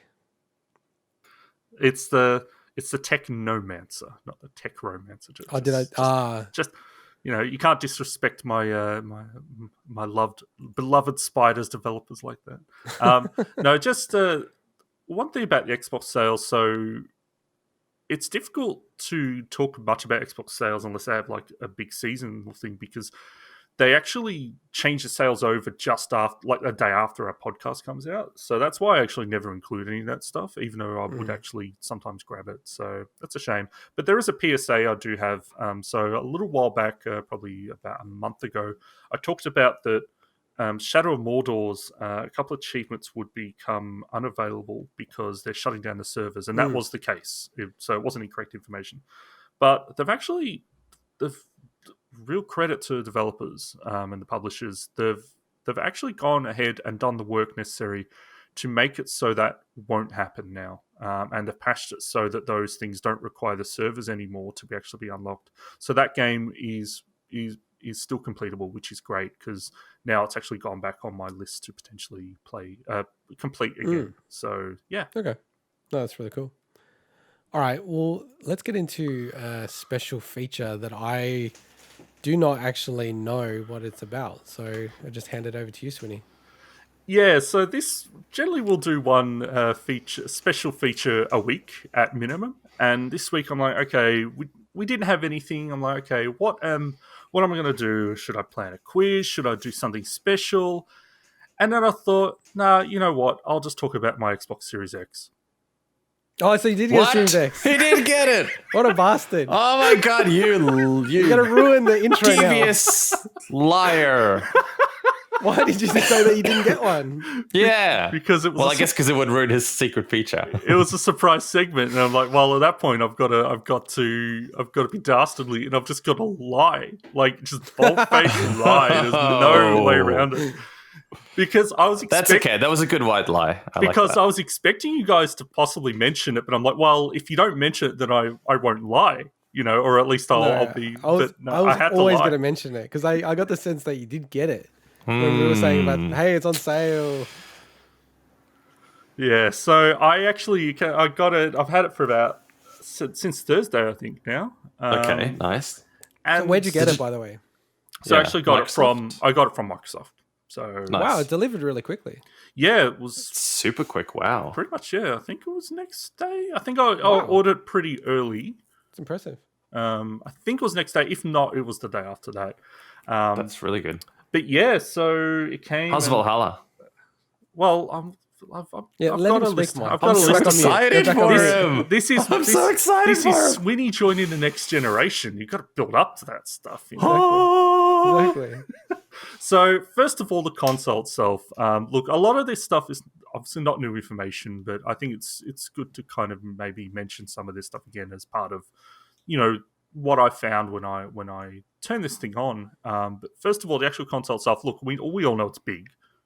Not as tall as the PlayStation, but honestly, the design suits my preferred setup pretty well. I actually, when the 360 was a thing, I always did my 360 vertical as well. And this actually has given me a bit more space around where I set stuff up. So I'm actually pretty happy with that. Nice. it's got a nice, really clicky power button to it. Honestly, I could do without the green bit at the top. I think it looks nice in like nice produced photos and videos, but when you see it in person, I'm like, I don't know, like it doesn't add to it. It just adds a slight edge of tackiness to it. So yeah, I thought initially it was just the LEDs or something, but it's not. It's actually painted. That's what I thought until like it's into stuck with the green. People said that it's just a piece but it's subtle enough, right? Yeah, it's not a big thing. It's just like when we're talking about this, it's a nice console, but that's the one thing that I'm not sold on, But overall, But it's not a deal breaker, right? Like you're not going to return it to Microsoft. It's not a PS5, which is dominant when you walk into a room. Exactly. Yeah, and overall, talk of the town. Overall, I like the design, but the design of the Xbox One X is still, to me, my favorite looking console, and then followed by the SNES. But the positioning, as I said, like the actual setup and the vertical nature is better for me. It doesn't feel heavy in Xbox One X, but it is because of the shape. So because when I'm picking up the Xbox One X, it's a horizontal system, whereas this is just one block. I think it's just the weight distribution makes it feel kind of comparable, but it is heavier. It's like about, I think the One X is like 3.8 kilograms and the Series X is like 4.45 kilograms. So it's a heavy machine. I don't know what the PS5 is. Do you know the weight of that? 5 kilos. Wow, the PS5 is you can talk. So I know, it's been my only workout during COVID. Randomly, I actually read this last night. So the PS5 isn't even the heaviest PlayStation of all time. PS3. Would it be the 3? Yeah, the base PS3. Which had the George PS2 Foreman components in it, PS1 components, and had everything in it.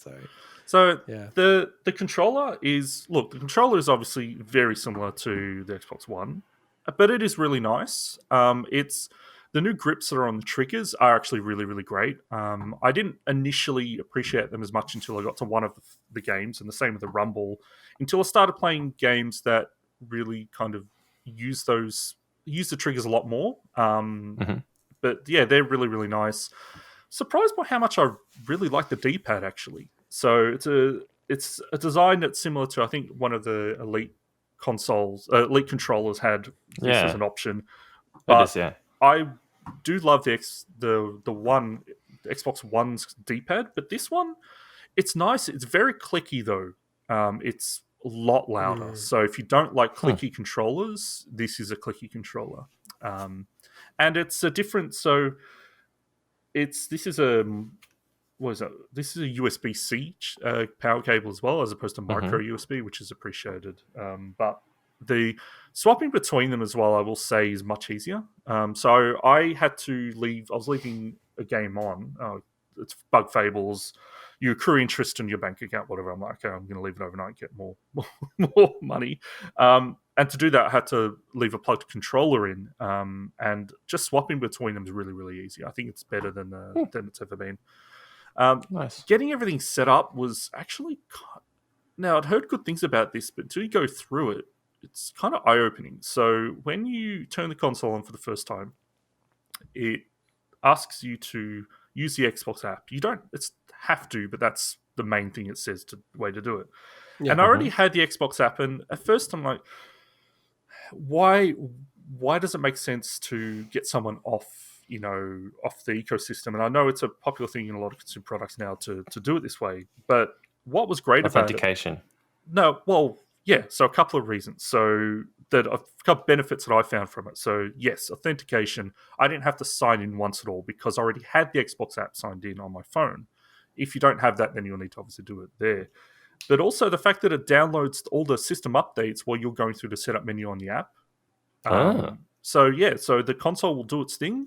You go through the setup in the app, and by the time, depending on the internet connection, I guess, but by the time you're done on the app, it's ready to go, pretty much. That's really cool. And what it does is that then it says if you've got a Xbox One X or Xbox One, it goes, do you want to copy your settings? Yep.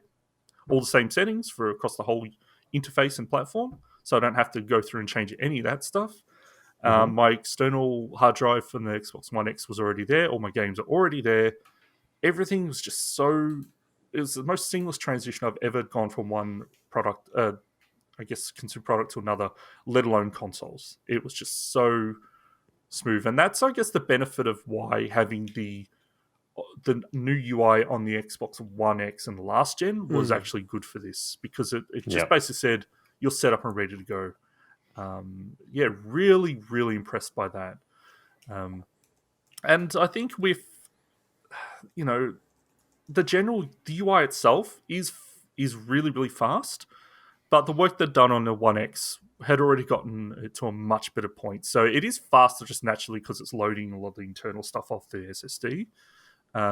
But it's not a huge improvement. Now, if you were to say jump from the Xbox One X's interface 3 years ago to this, then yes, it would have been like, oh my God. But because they've done that recent work. Very, very fast.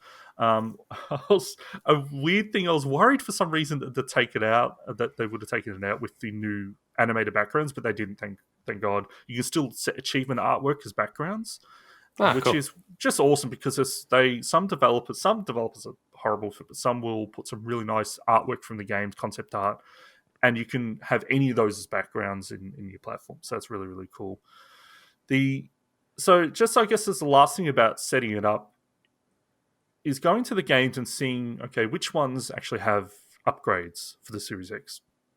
So initially, I was very confused about how you actually update them. So I had them all on my Xbox, external hard drive. So Call of the Sea, for instance, it's a 10 gig game. So I said to move that across the internal SSD, because I want to try it on as the next gen version and have that. And it was a 10 gig game, and it took about 2 minutes to transfer. So when you think, if you have about 500 gig of games, then just, I guess there's your time thing there. So about 2 minutes to transfer 10 gigs. And what I realized was all you have to do is just load the game up, and it basically says there's a next gen upgrade. It pops up a message, and it installs it, and you're ready to go with it. But it needs to be on the SSD for it to take advantage of it. Otherwise, I'm sure that it might. I didn't test if I tried to launch it before I moved it across. I should have probably done that. But the games. So I actually tried quite a few games out. So, Mike, when we talked about the PS5, I think you're like Demon Souls. That's the only thing you really tried. No. That I tried Astro. I tried a few. I tried God of War. Well, you didn't talk about it very much. Yes, I did. I even mentioned that I tried one of each type. No. Go back and watch that episode again. I talked about one of each type. So I talked about how I tried a last gen game. I tried a new gen game. I tried a current gen with an upgrade, which was Assassin's Creed. All right. I tried all of them, buddy. I did, and I talked about it. I'm happy to be wrong, but I remember differently. Anyway, it happened. It happened. So what I tried about 8 or so games. So just a couple of notes about some of them. So Call of the Sea, I wasn't going to try this one until I looked up list of games that support ray tracing, RTX. And I'm like, cool. Call of the Sea does. And there's only one other game that I could find that did this. So I wanted to try more. And when I upgraded Call of the Sea, it's like an entirely new game visually. It's wild. Now, Call of the Sea it is a true next-gen version of that game. It's not, this is just upgraded. It is actually, there was a version they made for Series X and there was a version they made for the last gen.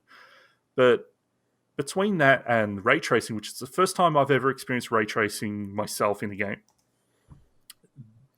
it looks incredible. Like, what can I say? And this game, like with this game as well, it's got a very unique art style in some ways, where it's kind of semi-realistic, but semi kind of matte painting, if that makes sense. And when you add the ray tracing to it, it just looks so surreal. So it does actually change the way it looks a lot. It's not just adding extra nice stuff. It's just the crazy weather effects in the next gen version. There's a lot of underwater sections in Call of the Sea, and so you're swimming through, and you want to have light beams coming down from the opening of a cave into the water and then reflecting on the plants. It's just wild. And then the next game I tried was, of course, Assassin's Creed Valhalla. So this is the game that is the main reason I did get this. So Intergot, your prediction was correct about 8 episodes ago, is that Valhalla was the game to get me to get a console. The reason why I got it early... Can I also gloat? This is going to turn into the Intergot was right show, but I also said, because you were kind of intimating that, it'll be well into the future that you're going to get a Series X. March was the time. So yeah, and I said, no way. I said, as soon as you see it available, you'll probably get it. Because you just feel like, I'll just get it. No, all right. You were right, but the one thing... I'll clip that.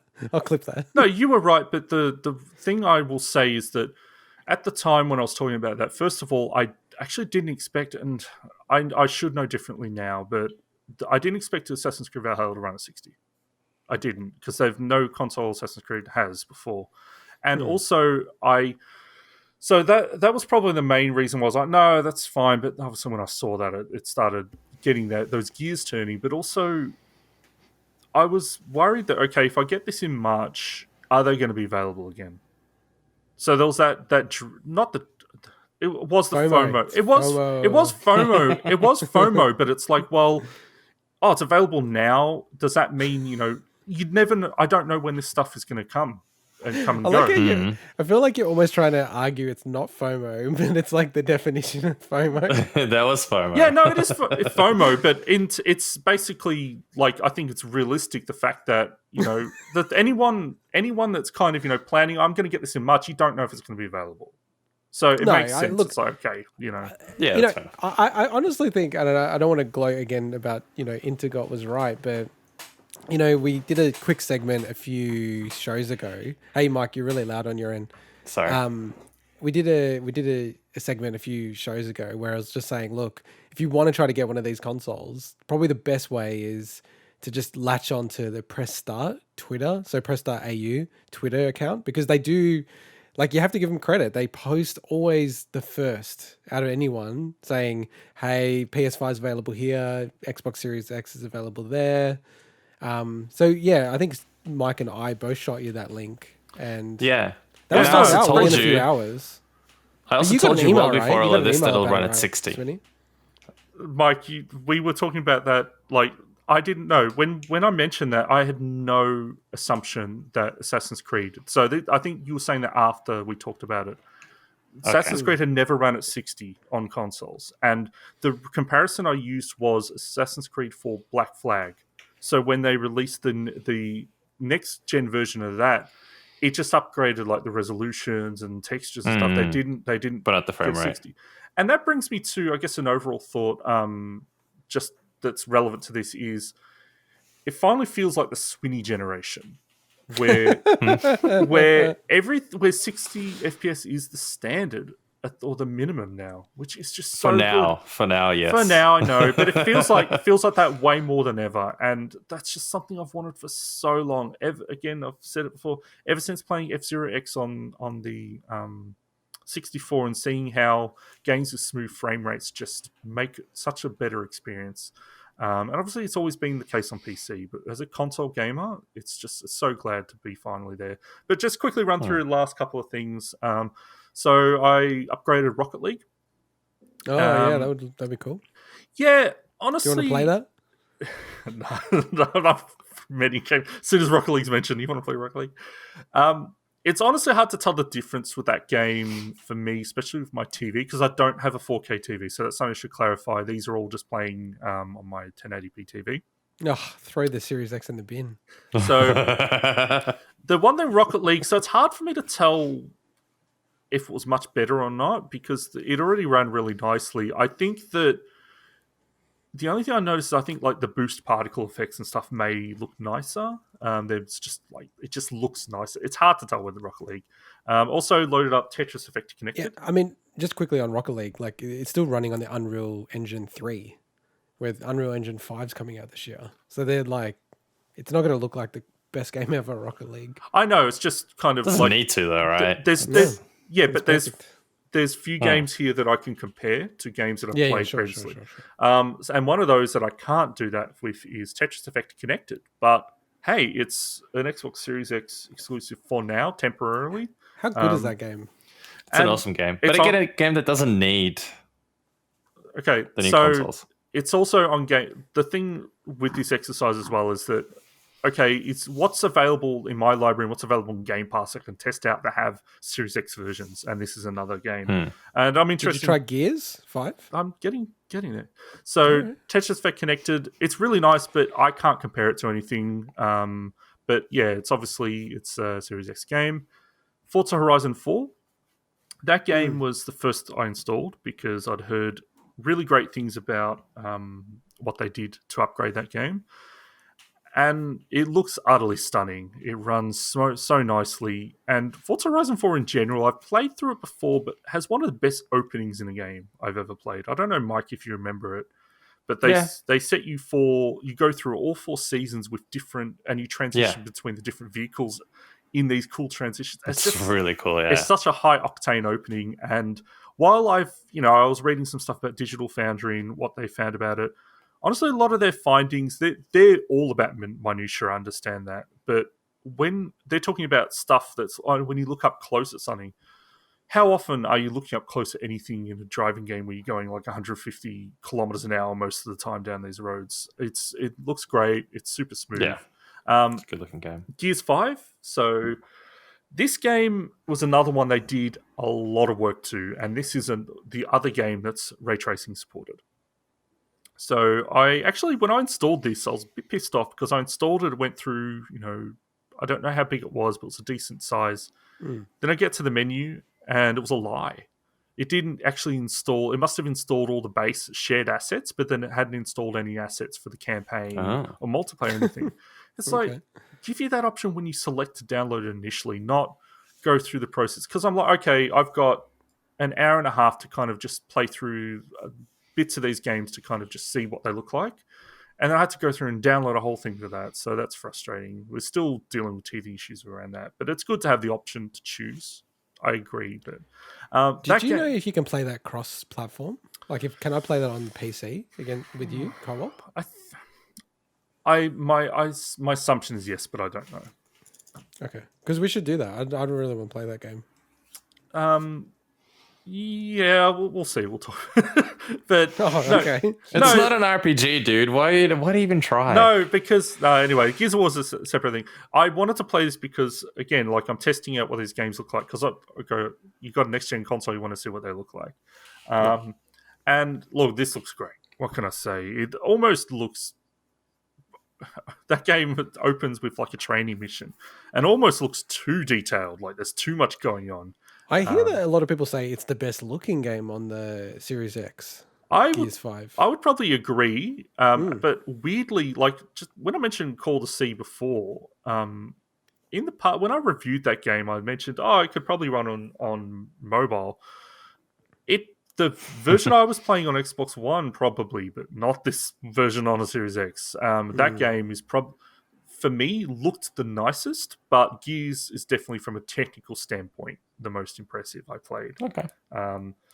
And so that's great, but it's likely comparable to the PC version. I'm assuming that they've added ray tracing support for the PC version, not just Series X, but I'm not sure about that. Just 2 more. The game that I actually am going to be playing is Borderlands 3. So cool. That game actually crashed during its long intro cinematic that, when you choose a new character, which was like, I was like, wow, okay, that's great. It's not a good sign. That's great. But I haven't talked much about the loading. This just showed me like the loading's obviously fast. What can you say? But again, I can't. I do have an SSD definitely on my PC, but I don't have like one of those super fast SSDs. This is great. And the last one, and man, I'm so pissed off about this, was Destiny 2. So I'm not a Destiny player. I appreciate the game, so I appreciate the work that Bungie does. But knowing that this game had got a significant upgrade for Series X and PlayStation 5, I said, look, I'm going to download this and just experience it, see what it looks like, see how it plays. And yes, it looks great, runs smooth. But that was on the provision that I looked up what the first achievement was, because I didn't want to get it on my gamer card. I didn't want to unlock one achievement, and then suddenly I've got crazy. Suddenly I've got an incomplete version of Destiny 2, because if you like, there's completion percentages. God damn it, right? So I wouldn't have done it. Right, the first achievement was get to level 20. I'm like, okay. And then I looked at, okay, it's not unlocked right away because most people. I load the game up, bang, level 20 achievement. Oh, because the game defaults you to level 20.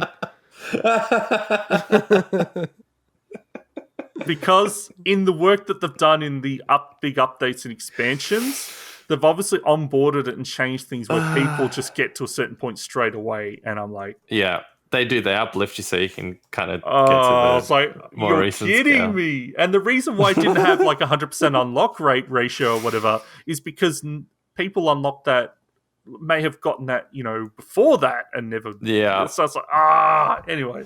Wow. Yeah, but it looks great. It plays great. It's Destiny 2. I'm sure it's fantastic, and maybe I'll have to play it. But dude, it's worth playing through the single player story. I'll play it with you. I'll play it with you if you want. That's co-op, isn't it?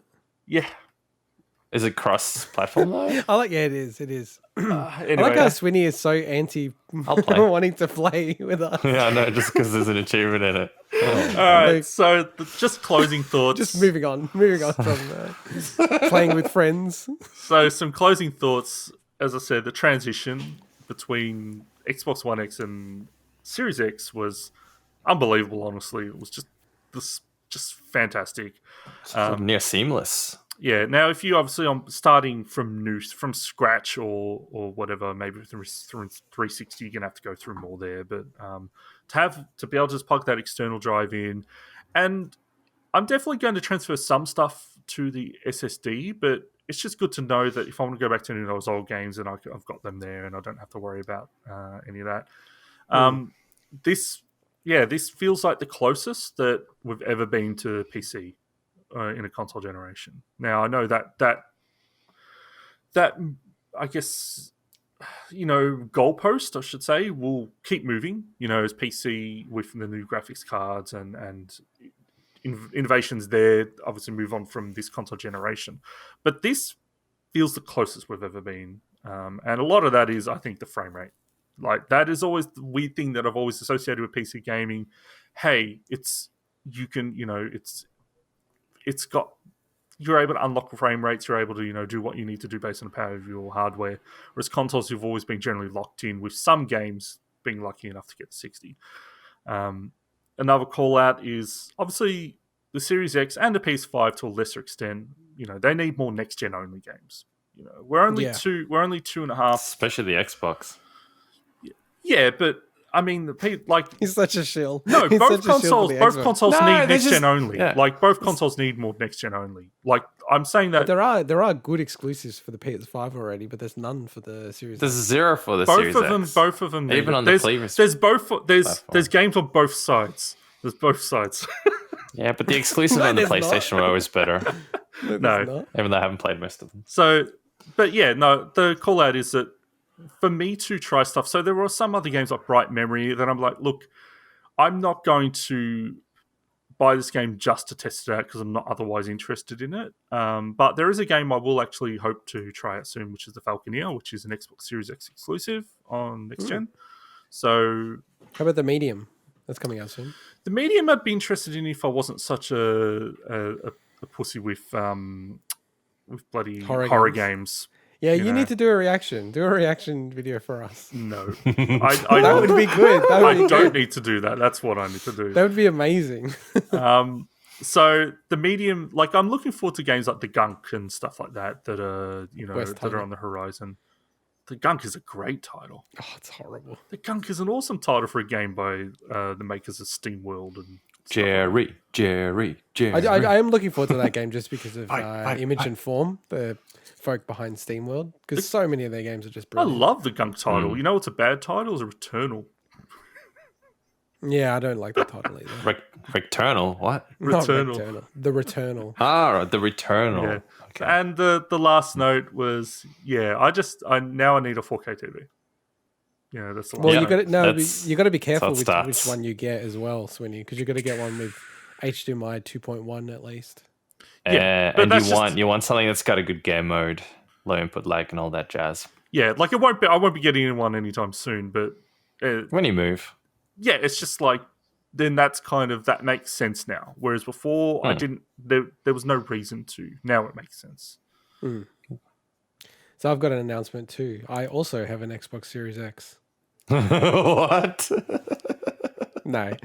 So when they were available, I knew that was a lie because you'd never get a Series X. No, Swinny. I reckon he would. No I reckon he joke. would. No joke. Like, that FOMO thing, and then it's like the thing that's annoying me so much, and this is such a dumb logic thought pattern, but I get so annoyed when I'm like, oh, cool, like controls on Xbox Game Pass, sweet, and it's like, oh no, it's only console and not PC. I'm like, this is so annoying.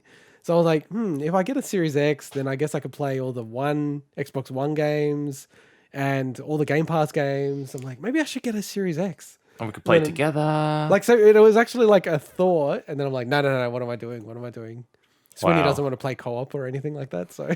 Hey, I play co-op in games, just not often. He does sometimes, yeah. He's played co-op with me. Not with me. I'm still waiting to play Halo Master Chief Collection. Yeah, and the Gears of War games, you guys were going to play co-op on those. Yeah. Weren't you? Swinny's too busy. That's not going to happen. Too busy with his too RPG busy. completions. So you are satisfied with your purchase, Swinny? Oh, yeah. Sounds like it. I am. There's part of me that does... Because I got my Xbox One X probably about a year and a half ago. Wow. So there's part of me that's like, that's still a beast of a system, and it's still like, that's still great. That's the only part of me. It's like, well, what do I do with that now? I didn't want to trade in or anything. So what I might do is I might look at a setup where I've got the Series X's, like, in like a lounge area, and maybe the Xbox One X in a bedroom or something. Yeah, that's what I was going to do. Yeah. I've got two Xbox One X's. One in the living room, one in the... Xbox One X. Yeah, well, 3 technically if you count the What? the Cyberpunk limited edition one. What? You've got 3 Xbox One X's? Swinny's the shield, but I'm the one that's got all the consoles. And you were talking about people wasting money on arcade one-ups. No, but whoa, multiple Xbox hang One X's. hang on. I have justifications for all of that. So I obviously had one original one, the Scorpio, that I got at launch. And that was the main one that I would use. And then I started watching TV and doing more things in the bedroom with the girlfriend. Like, this is getting after dark. Not those kind of things. You don't need a 1X to do that, Mike. I need a triple X to do Hey, that. in his case, he needs a 2.5X. 2.5X. So then I'm like, okay, there was a really cheap trade-in deal for, I forget what I did or how I got it. So I got a secondary Xbox One X for the bedroom. And it was good because I'd switch between them. So if she was using the TV in one room, I'd go there and play my games on there, and vice versa. So it worked out pretty well. I just imagine people listening and going, how much money do you have that you can go, I'm just going to get multiple Xbox One X's around the house, just on the off chance I can't play it for 5 minutes. I don't have a lot of money, and this is probably why I don't have a lot of money. So, true. Well, I'm glad that you have joined the next gen. Yes, can I just say welcome. a quick story before we close up? So I started getting all these vertical stands for all my consoles. So I got a PS3 vertical stand and all this other stuff. I ordered a PS4 one, and this is going to sound so dumb to you guys, but part of the reason why I'm like, I don't want to get rid of my PS4 is because I've already ordered this vertical stand. Because when I get a PS5, I'm like, I don't need the PS4. I could sell it and get like 400 Australian dollars and offset the cost, right? Yeah. So I'm like, but I've got this vertical stand coming. I can't like... $400 to sell your PS4? Yeah, these days, yeah. They're worth still quite a lot, yeah. Wow. The pros. But That's the pros. a pro. Yeah, it's a pro. And this funny thing happened this week with Amazon. They contacted me and they said, it's been lost in transit, this vertical stand. And then I was like, oh, great, I can get a PS5 now. I'm like, it's the most illogical thing ever. Wait, talking about Lost in Transit, those 3DS games never came that I ordered. I was going to talk to you about that. Which because, 3DS? So for the game of some other year, you ordered the 3DS games. And they never came. So I'm in the middle of like getting a refund for it, but I may have to look at other options to play those games because I tried. Sucks. Yeah, it sucks. I gave it like a month because of like Christmas time. I'm like, but yeah, How is everything getting lost? The PSVR things are getting lost. Well, they're just not getting shipped out, those things yet. That's probably why, yeah. Well, these were private eBay sellers, so, you know. Oh, but the weird part, it was like 2 different sellers at the same time.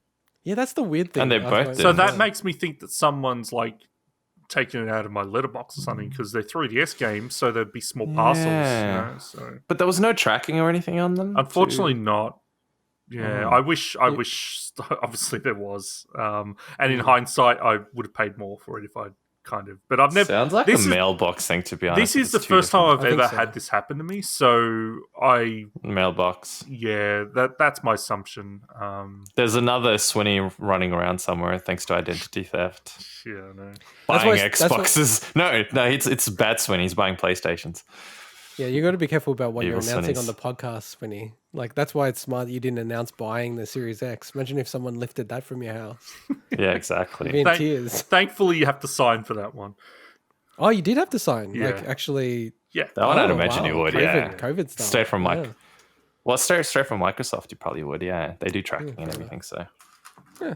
Well, I'm excited that you got onto the Series X. Now I'm the last one standing who's on old gen, so I might need to pay attention. I should say that there have been PS5s available this week for, like, I don't know, half an hour or something like that. So you could go into JB Hi-Fi's in person and ask them about pre-orders. And I feel so bad for the people who work at JB Hi-Fi because just chatting to some of them, they're saying literally they're getting like calls off the chart. Like their phone just doesn't stop ringing with people asking if they can pre-order.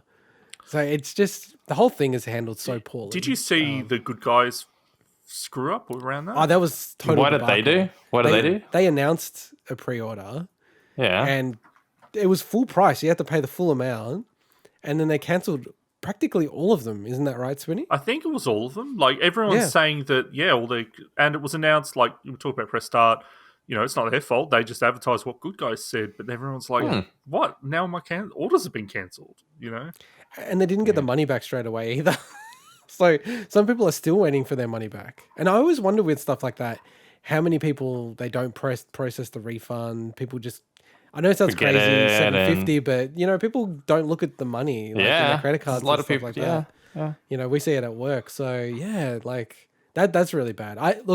It sounds like, and this is so crazy, people are going down this rabbit hole around pre-orders. People have got the shipping information from the docks in Sydney. Like people are taking photos of it who work at the docks and like blocking out certain things and saying, this shipment from Germany, and it's like 10,000 tons or whatever. It's like they're all PS5s.